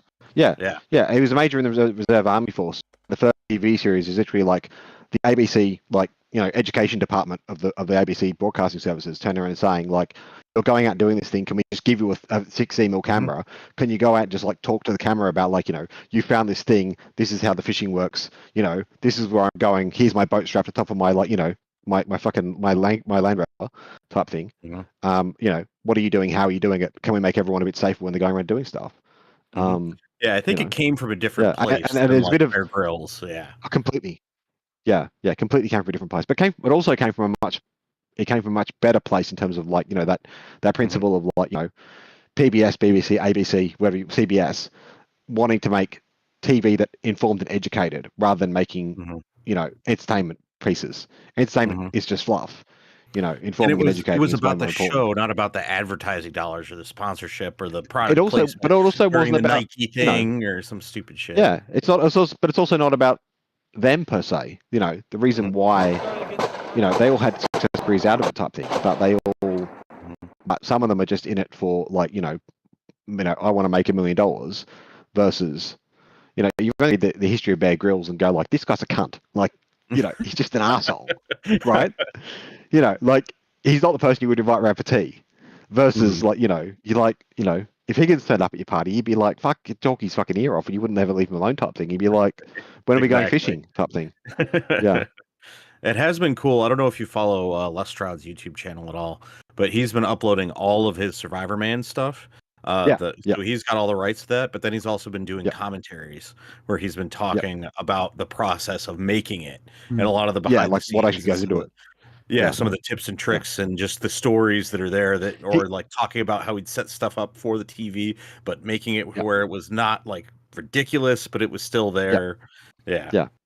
It's Yeah, been pretty but cool. I mean also being like, you know, complete fucking, like, you know, worship the guy because he was the person who realized before YouTube was invented that if you wanted that shot of you walking towards camera, you walked forward, put the camera down, pointed at the right angle, hoped the angle was right, walked back before you could be seen, and then walked up to the goddamn camera, and then picked up the camera and went, fuck, I hope this works on, like, you know, a production time type thing.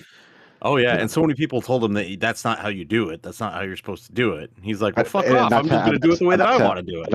and that's how everyone does it now. So there you go. Yeah, Point proven. yeah, That's how I did exactly. it for Back of Beyond. Yeah. I just used to Yeah. put a particular leaf in the viewfinder of the camera, right in the center of the camera, and then try and measure strides back so you could actually walk past it and step on that leaf and carry on walking.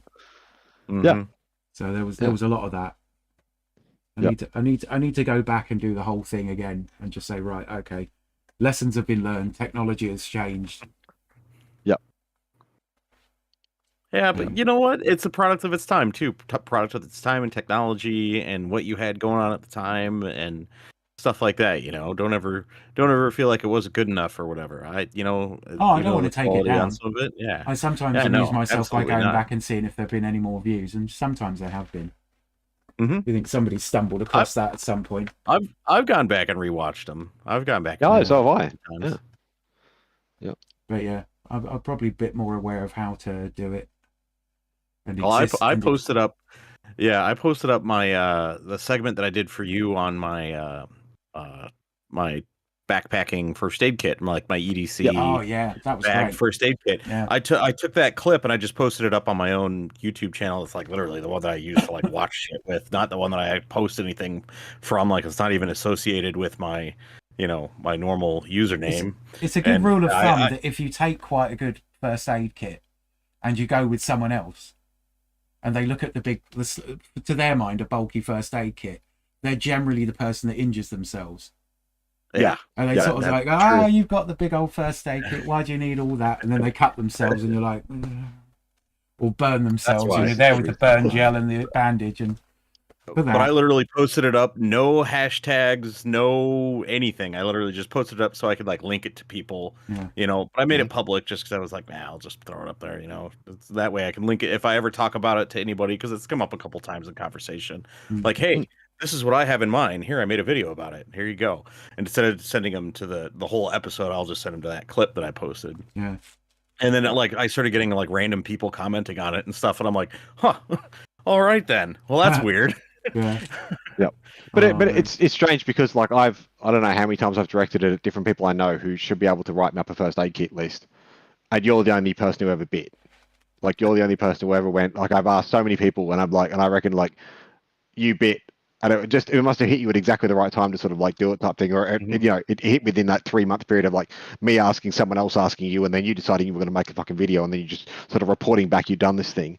And I was like, and it's weird because I'm still like, that's the video I refer back to when I'm like, what do I have to have in my first aid kit when I remake a new first aid kit? I'm like, that's the list of things. It's There like, we go. That's the stuff. that's the list. And then it's like, and what else do I want to add for like, my other mate who's a, theatre nurse type thing, if you want to go and, get stuff. And then what's the stuff that I want in a first aid kit? Because I want to nick stuff out of the first aid kit, like silicon tubing and, fucking random shit that I fucking use. Yeah. Yep, exactly. Yeah. No, I found that's a good base, and that's kind of the base that I build all my other kits off of, and I've given them to like friends as kits and stuff. They're like, "Oh man, this is so good! This is like perfect." I'm like, "Hell yeah!" I'm like, "I've been doing this for a long time." Yeah. People go, "Oh, you're really well prepared," and it's sort of like, "No, I've been without it." Yeah, So I've exactly. been without that. I haven't had one of those. And I could really use one. Oh And I know man, I'm it's not like gonna whenever have you the go same backpacking accident and you forget again. your spoon, Yeah. and you're like, "Never again, Mm. never again will I be without a spoon." Why do you have 3 spoons? Because I will never be without one again because eating my hand sucks. yes, it does. Yeah. I Why do made you- well, I always have carving it out of wood. Yeah. You want to sit there for 6 hours carving a spoon? No. Yeah. But the whole thing with, you having a spare one, because it'll either be you or someone else that doesn't have that thing. And you're just like, shit. Yep. So spare torch, spare spoon, more band-aids and whatchamacallit, gauze and pads than you think you're going to Some need. stupid antibiotic ointment. You're Mm. like, oh man, I could really do with that. Because then, this thing got infected, and I got this hangnail, and if I had just had some of that, I'd be like, well, there you go. Yeah. Or if you're going on a long hike, nappy rash cream. Yep, definitely. That one and Leukotape. Those are the 2 that I usually bring with me, is that Leukotape, because I get tore up just because I don't do that much hiking, like distance hiking, and so whenever I do it, like the once or twice a year that I do it, it just tears my feet up. I'm like, fuck. Yep. So I got the stupid little toe socks. The ones that go around each individual toe. I got a pair of those, and I throw a bunch of Leukotape over my toes, and I'm like, yep, that does it. Yeah, Well, just that's the those shit that, hot spots right on the top of your toes. Oh yeah, I get it. It's like on my 5th toe, the little small toe, and the toe next to it are the 2 that rub together in the boot every time. I'm like, I know exactly where I need to tape them up. Yeah. But it's like all these guys that put the AWOL bag together, the giant fucking huge gigantic thing, and I'm like 100 plus liters a bag, and there's like a boo boo kit in it. It's like you want the other way around. Yeah, exactly. Yeah. Go hike with that. Go hike with that. Yeah. Go do a 10K in that, and then okay, yeah. Then tell me. Okay, now do a 30K in that and tell me. Yeah. Yeah. You then tell me where you're at, how you're feeling, if this is too heavy or what. Wait, what? Actually go outside? Are you mad? I know. No, We but it's do so that. comfy There's in the no air basement. conditioning there. I have Dino Nuggies here. Yeah. Yes, I'm also. That's the thing that I must work out, right? I must work out how to bring vegan Dino Nuggies to the market so I can have Dino Nuggies. I'm sure they exist. I'm 100%. They don't exist in Australia though. Like, we have like here. I want like vegan Dino Nuggies in Australia. Yeah. Yep. Let's see. Yep. Yummy Dino Buddies. No, they're not food. You want scran in a can, mate. Yeah. Proper hobo meals made in a beer can with an inch of beer in the bottom. Yep. Oh dear. 8 whole grams of protein. 8 whole grams. Gotta sell it somehow. Where'd you get your protein, Randy? Peas. Peas. Uh, Let's see where they're available. Let's find out. we get weird They're stuff over definitely here. We always get available food. around me. We get food from South Africa, and then we get food from the EU. I don't know, like from the UK now. Yeah, so we get like corn products, and then we get like random shit from like South Africa, and then we have like Sanitarium, the Sanitarium Corporation, which is based around who are they? They're the Seventh Day Adventists, I think. They're like the Seventh Day Adventists of Australia own the corporation who owns like one of the biggest, the biggest like selling breakfast cereal in Australia. Is owned by Sanitarium, and they also produce because there's that whole no fapping thing of like of Seventh Day Adventism. And they make like You mean Kellogg's? vegan sausages in a can and no Sanitarium. Yeah. No. Well, Kellogg's based. Yeah, Kellogg's. I mean, the Kellogg's is the US thing, but yeah, Sanitarium is the Australian. The Battle Creek Australian Seventh Day Sanatorium. Adventist, like. Yeah, with that, Sanitarium. But Sanitarium is like the Australian Seventh Day Adventist corporation structure. Like they're still part of the church body, so they don't charge tax. It's a huge deal in Australia. Everyone's always whinging about it, type thing. But they produce they produce a whole bunch of like vegan food, vegetarian food, and then also like Wheat Bix and a bunch of other random shit. That's like Wheat Bix are as tasty as they sound, but it's weird. I've had them before. I've got to mention here. There's a thing. There's actually a link. It's called the Food Lifeboat.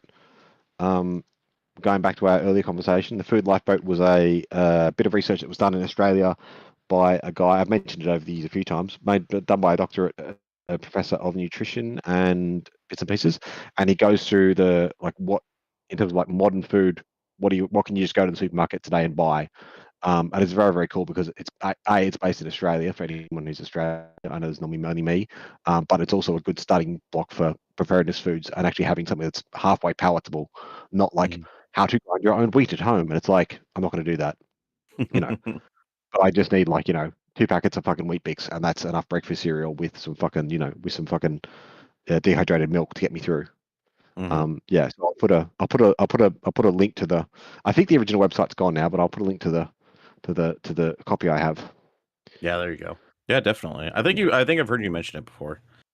Yeah, I finally got my partner. It's only like I want to say it's 4 or 5 pages long. It's not a very long read, but it's it's broken down in how many millijoules of energy does the average person use, and then how do I meet this in with meeting all the fucking steps. And then there's 2 versions of it. There's the ultra cheap version, and then there's the slightly more expensive version.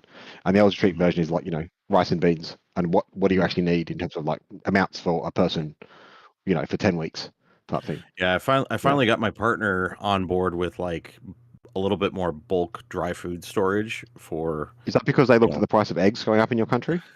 Yes, partly that, and then also the likelihood of our economy getting absolutely destroyed, and further insecurity, and energy infrastructure failing, and yada yada. But finally got, because she would kind of give me pushback on it. Like I was able to be like, all right, let me get water storage. Like, all right, let me get like a week's worth of water storage. All right, let me try that. And then I was like, oh, okay, yeah, that makes sense. And then she would draw the line at bulk food storage. She'd get kind of weird about it. And I finally she's like, yeah, we should probably work on getting some staples, dried staple stuff. I think that's a good idea. I'm like, yes, it's working. It's taken a near disaster. Near collapse of the economy for the 3rd time in sort of living memory, and we've all kind of caught on the fact. Yeah, I do have the advantage now of living on my own, apart from my daughter, and my daughter will helps me do the shopping list, but also is so we have a dessert beverage thing called Milo in Australia, which is it's malt extract with some chocolate stuff, and then a whole bunch of nutrients added. But it's this as a staple of Australian dining culture, if anything could be considered as such, a dining culture. But it's comical now because normally in the top of my pantry, there's normally whenever Milo comes on special, because it's one of the things on the Food Lifeboat, chart, and I'm like, kiddo will eat it and I will eat it too. So sort of when it's on special, 1 kilo tins, you buy 5 tins of it, it costs you $50, but that it's going to last you 2 years worth of you're just eating it regularly. And if shit were to go wrong, that's all the nutritional supplementation you need for iron, all your B vitamins, this, that, blah, blah, all the sort of shit in it type thing. He's like all in this one thing because that's what it was designed around. But it was quite comical because Kiddo turned up from my mum's the other day and she'd had a Milo the other night. And she turned and said, why is there only one tin of Milo in the pantry? I'm like, because Milo hasn't been on special like since you like opened the last tin of Milo. Like Milo hasn't been at special at the supermarket when I've done the shopping delivery. So we haven't gotten like the next 10 kilos of Milo delivered. I'll it's still on the list and there's like, you know, the shopping list of like shit to buy on the shopping list type thing. And it's like she hasn't looked in the other cupboard because I haven't told her where the other cupboard is, where the actual survival food is. Because the other cupboard's like, you know, stacked with like, you know, there's like 5 containers of like, you know, 5 kilos of rice and then bags and bags and bags of beans and, you know, noodles and this and that and every rest of it type thing. And it's a bit like, yeah, that's cool. So you've got the emergency Milo in cupboard 2. Yeah, exactly. Exactly. The emergency Milo is in cupboard 2. But then what happens is the emergency Milo comes out, goes into the normal cupboard. She like, you know, we slowly chew our way through it because I'll have a Milo like, you know, when Kiddo's here like once or twice while she's here type thing, and then I won't have one again and I'll just drink tea. But she'll have one. You know, Australian kids they have a Milo every day. It's just one of those weird things that, you know. I mean, Yeah. one of the I think the things equivalent in that- the UK is like an Ovaltine. It would be the equivalent in the UK. I don't know what the equivalent is in the US. Oh, it is Yeah, Ovaltine. Ovaltine. Yeah. Oh, Yeah, is it? Yeah, I don't know. Ovaltine has a long history in this country. Yeah, yeah. Let It's me- pretty good advertising here. Back in the day, it's not super common anymore, but it is there. There's also kind of like Yoo-Hoo, which is a little more chocolatey, a little less malty, but similar. Yeah. Yeah, but is Yoo-Hoo like nutritionally like it's got like fucking No, like vitamins God, in no. it and stuff, or is it just And chocolate sugar? If it was at one point, it It's not may now. have been, not anymore. Yeah. Yeah. Not in my living memory anyway. Yeah, but that's kind of like that's kind of like the sale point of like Milo is that it's supposed to be like a Healthy. bit more of a health Yeah. supplement rather than anything else. Let me haunt you. Yeah. You want to listen to the Yes. Ovaltine song? The So Ovaltine Ovaltine was such a part of the fabric of this country at one time, from about 1930 all the way through to about the 1960s. Mm. So it was because stuff was still rationed way into the 50s in this country. Yeah. So Ovaltine has one glass of, basically it's like a hot chocolate type drink that's fortified to fuck. Has about 800 calories in it. Mhm. Yeah. It's ridiculous. It's Like, way yeah. more than some chocolate bars. And because Yeah. children were very malnourished during the war years and afterwards, Ovaltine was basically a staple because it was just tons of sugar and fiber and, you know, and loads of vitamins. Yeah. So they could actually, it was literally one of the cheapest things you could give children. So there was actually a song. I That don't know if it's going to do it. Couples save Oh, God, 200 no, pounds with advertising. Indulgent Escapes. No, Book yours now. can't skip it. Unfortunately, at least here in the U.S., Ovaltine for us is, of course, owned by the, Grand Devil Nestle. Oh, the Grand Devil Nestle. I don't know. I think Nestle owns Milo now too. I could be wrong. Probably. Nestle owns everything. Kind of own everything. Yeah. We are the Ovaltines, little girls and boys. Yeah. Make your I can't remember the name of the request person now. It's with you. annoying. There's a person who's doing the every 3 months we ban another we blockade another set of companies. So like the first one was like Coke, and then the next one was like Kellogg's or something like that. Maybe it was Kellogg's and then Coke and then Pepsi or something or other type thing. But it's only ever for 3 months. They're on TikTok.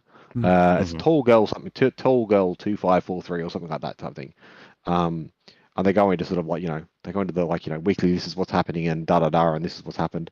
But it was really interesting because then Pepsi reported back that like they had noticed like within the shareholder like stock return like stuff that this had occurred and like how this had occurred, and like it was like noticeable. one person making a TikTok video and something like the whole of like fucking like North America wasn't buying Pepsi. Like, there were people buying Pepsi still, but it was like, the number of people like discretionarily buying Pepsi like went down for like 3 months and then it went back up again. And it was a bit like, my response is like, you stopped drinking Pepsi for 3 months. Why are you drinking Pepsi again? Because like soft drinks isn't good for you type thing. But then like, I still support If you the can do Iron the Brew 3 company in months, then Scotland. just keep fucking going, Yeah. You get an Iron Brew when you have to go to the supermarket yourself and go stand in the supermarket, and that's your reward when you do it like once every 6 months, and that's as often as you get an Iron Brew. Or if you actually go to Scotland, you get to have an Iron Brew. But otherwise, there's like no other assessment of like when there's a good time to drink a soft drink. Yeah. Well, isn't there a weird, in America, like a racial component to the Coke Pepsi thing? Was that in the 1970s or something like that? Probably. There was an Wouldn't advertising surprise campaign. me. where I think it's sort of like Pepsi was considered less racist than Coke. Just I don't it's know. something to do with That's- their advertising and marketing and where it was distributed. I could see that. That would make sense to me. I mean, Coke has always been like kind of a whitewashed. Like you very rarely see any type of, or at least you didn't used to see any type of like representation of anybody that wasn't white. I don't know. I'm trying to remember. I think Michael Jordan was. Let's find out. Probably sponsored. Yeah, by- Michael Jordan. Yeah, Michael Jordan was the first black guy on a Coke commercial. Gotta that I can represent the remember. brand. Anyway, yeah, exactly. Yeah. Yeah, but it Which was is kind of probably insane, back. considering you talk about the 80s. Yeah, Like, literally at the the end of the late 80s, aren't you? late 80s. Yeah, Late late 80s. When he yeah. was- yeah. Yeah, late Yep. 80s, early 90s. But yeah, that's the first one that I can remember that was like, significant. But other than that, you think it's all very like the Norman Rockwell, like whitewashed kind of advertising. They're still kind of like that. Like, Yep. it wouldn't surprise me. I could see that happening. Yeah, imagine we've got to get rid of DEI in advertising. Fuck. Truthfully, I work for the federal government at my main job, and it has been rough. Luckily, my part has not had it too bad yet, but it's Well, they like can't the sack you eye guys, of can they? Like, Sauron. you work, Yeah. you work in, without giving away, you work in a medical field, so like they can't sack you all because like they can't have it grind to a halt that much. Yeah. They can just make it obnoxious and make everyone want to leave. Yeah, which is exactly fucking stupid. And But technically, I'm a contractor, but it's like federally owned, contractor operated kind of thing. But like, it's like immediately all the DEI stuff gone. Like a bunch of people that were on like DEI committees and stuff gone. Like it very, very quick, very significant. Like purging of all that stuff. Yeah. And the thing that sucks is some of my fucking coworkers are just real pieces of shit. Fucking white bread Republican fuckbags, and they're like, "Oh yeah," and I'm like, "You're a fucking idiot." Yeah, but you know? do get to form that. You do get to form the image of the gap wearer, then, don't you? Like, you know who you're not going to pull out of the burning building when the building comes along. Like, you're like, no, I'm going to kick you and break your ankle so you get stuck in the fire more. It's a better use of my time. No. Oh no, you fell through the building. I'm sorry, you're dead now. I'm sorry. That was like Darwin Award for being a fucking cunt. ICE tried to deport some Native Americans, which I guess if you're a Native American would have been the height of, irony. Yeah, You're going to deport me, motherfucker? Mm-hmm. Yeah. Yeah. Oh, yeah. And they're giving them all kinds of shit because they don't have like tribal ID and stuff like that. So they're like a lot of the tribes. I grew up in an area that has a much higher Native American population than most. I grew up in the only state in the country that is predominantly Hispanic and Native American, and the whites are actually the minority. It's a small minority, but it's like 40-something%. But the majority of the state is actually Hispanic and Latino. But like, I'm still pretty close with a lot of people that are involved in tribal life and stuff like that, and they are like, here's resources, here's how to get your tribal documents, like, for the love of God, please, like, do it. This could fuck your life up, please just try and get this done. This is ridiculous. Yeah. And especially being in a border state, it was like, holy shit, but it's been crazy. It's been something. I still put it to everyone that I know everyone can't, but I still put it to everyone that like every single like migrant who's come to the country should just like upend, fuck off for 2 months. I just watch the fucking economy cripple, and then everyone who's remotely can leave can like walk out the door at the same time and go like, no, we're all just going on we're all staying on a vacation for 2 months, to like Mexico or Canada. I just like, no, like we're not taking part in your stupidity anymore, and then like we'll come back when you've like got rid of this fucking idiot. Yeah. Oh God, the economy would completely crash. It would be amazing. Yeah. Like, see, it's crazy. It's so. Well, I think it's something like, really... if 10% of the farm workers walk out, just fuck off back to their own, like fuck off back over the border. Like your country won't be running anymore. Like that's the end of the conversation in terms of like, if 10% of the migrant workforce gets deported, the entire economy is going to crash. Yeah. Yeah. It's like, get ready for for food prices to be like, Weimar Republic Germany, like Yeah. wheelbarrows Yeah. full of money to Yeah. go get a loaf Yeah. of fucking bread. To go I- get for bread. Yeah. I mean, if I was Canada or Mexico, just an update from Hindsight. He's been binging on slow living, minimalism, and type programs. But he also said he works at a casino run by Native Americans Oh, nice. in Minnesota. Minnesota. There you go. I had to look up where Indiana was yesterday, because I was like, I'm watching. So with my small person, we started watching Stranger Things, and I'm like, I was just fascinated with like, this is like really pretty. Like, it's just like where it's filmed is like, it's amazingly pretty. Like, where the fuck is this filmed? And Was then it it's filmed like in such Indiana? and such. I don't know, it's filmed in Indiana, but I'm like, it's like set in Indiana. I'm like, oh, Indiana, and I'm like, Indiana looks pretty as well. Like, there's some nice bits of Indiana. Yeah. There's some nice bits of it though. It's a lot Then there's some, like, a lot of you know- alien planets look like Yeah. what do you call it?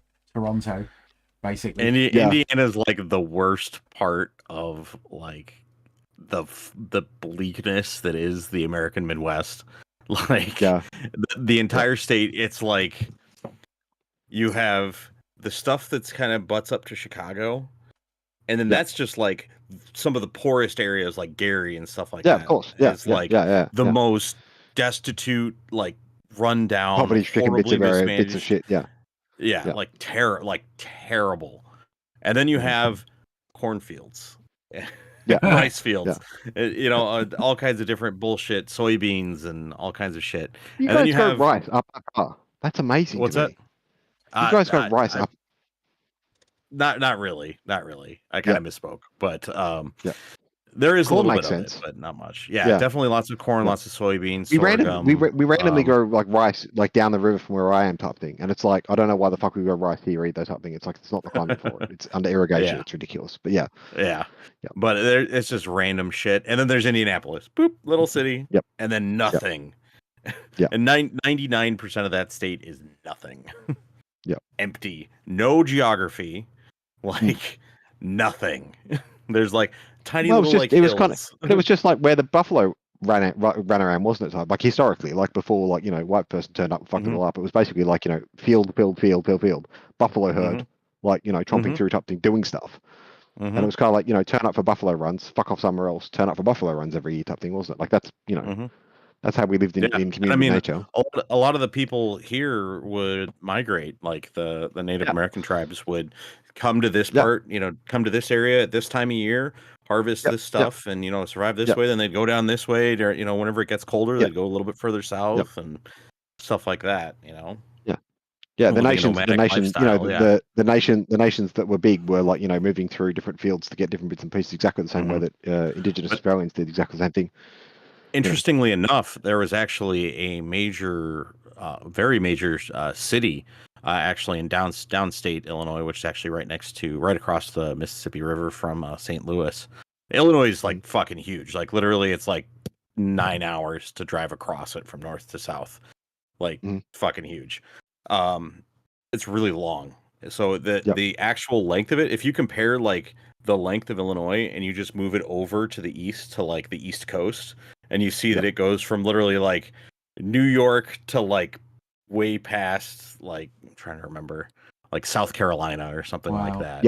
Yeah. Like it's crazy just how long it is and how many different states it would actually go through if it was further east. But yeah, like down south was actually a major city, like a major trade hub called Cahokia, and they had like a huge like not quite a pyramid, but like a mound that was built up, and they even had their own like Stonehenge. It's called Woodhenge. So they actually found the ancient trees that were poles that they put down and made into like the same type of idea as Stonehenge with like astrological, like at certain dates it lined up with this. But if you go even now on the equinox, it will line up like the sun will rise at like because the mound is like multiple tiers, and it will rise. If you're standing in the middle, it will rise in between these two poles right on one of the lips, and you can see it as it goes up. It's amazing. But they found like shells and stuff from like Mexico and all kinds Yeah. of stuff like Yeah. crazy. Yeah, And this is in 'cause people Illinois. were- Like that's people- not close. Yeah, people are traveling. People are communicating, and people are sending back, backwards and forwards presents to one another. Mhm. Let's trade us some fucking shells from Mexico for some whatever the fuck up is in up your way, like up that way type thing. And let's Yeah. Yeah.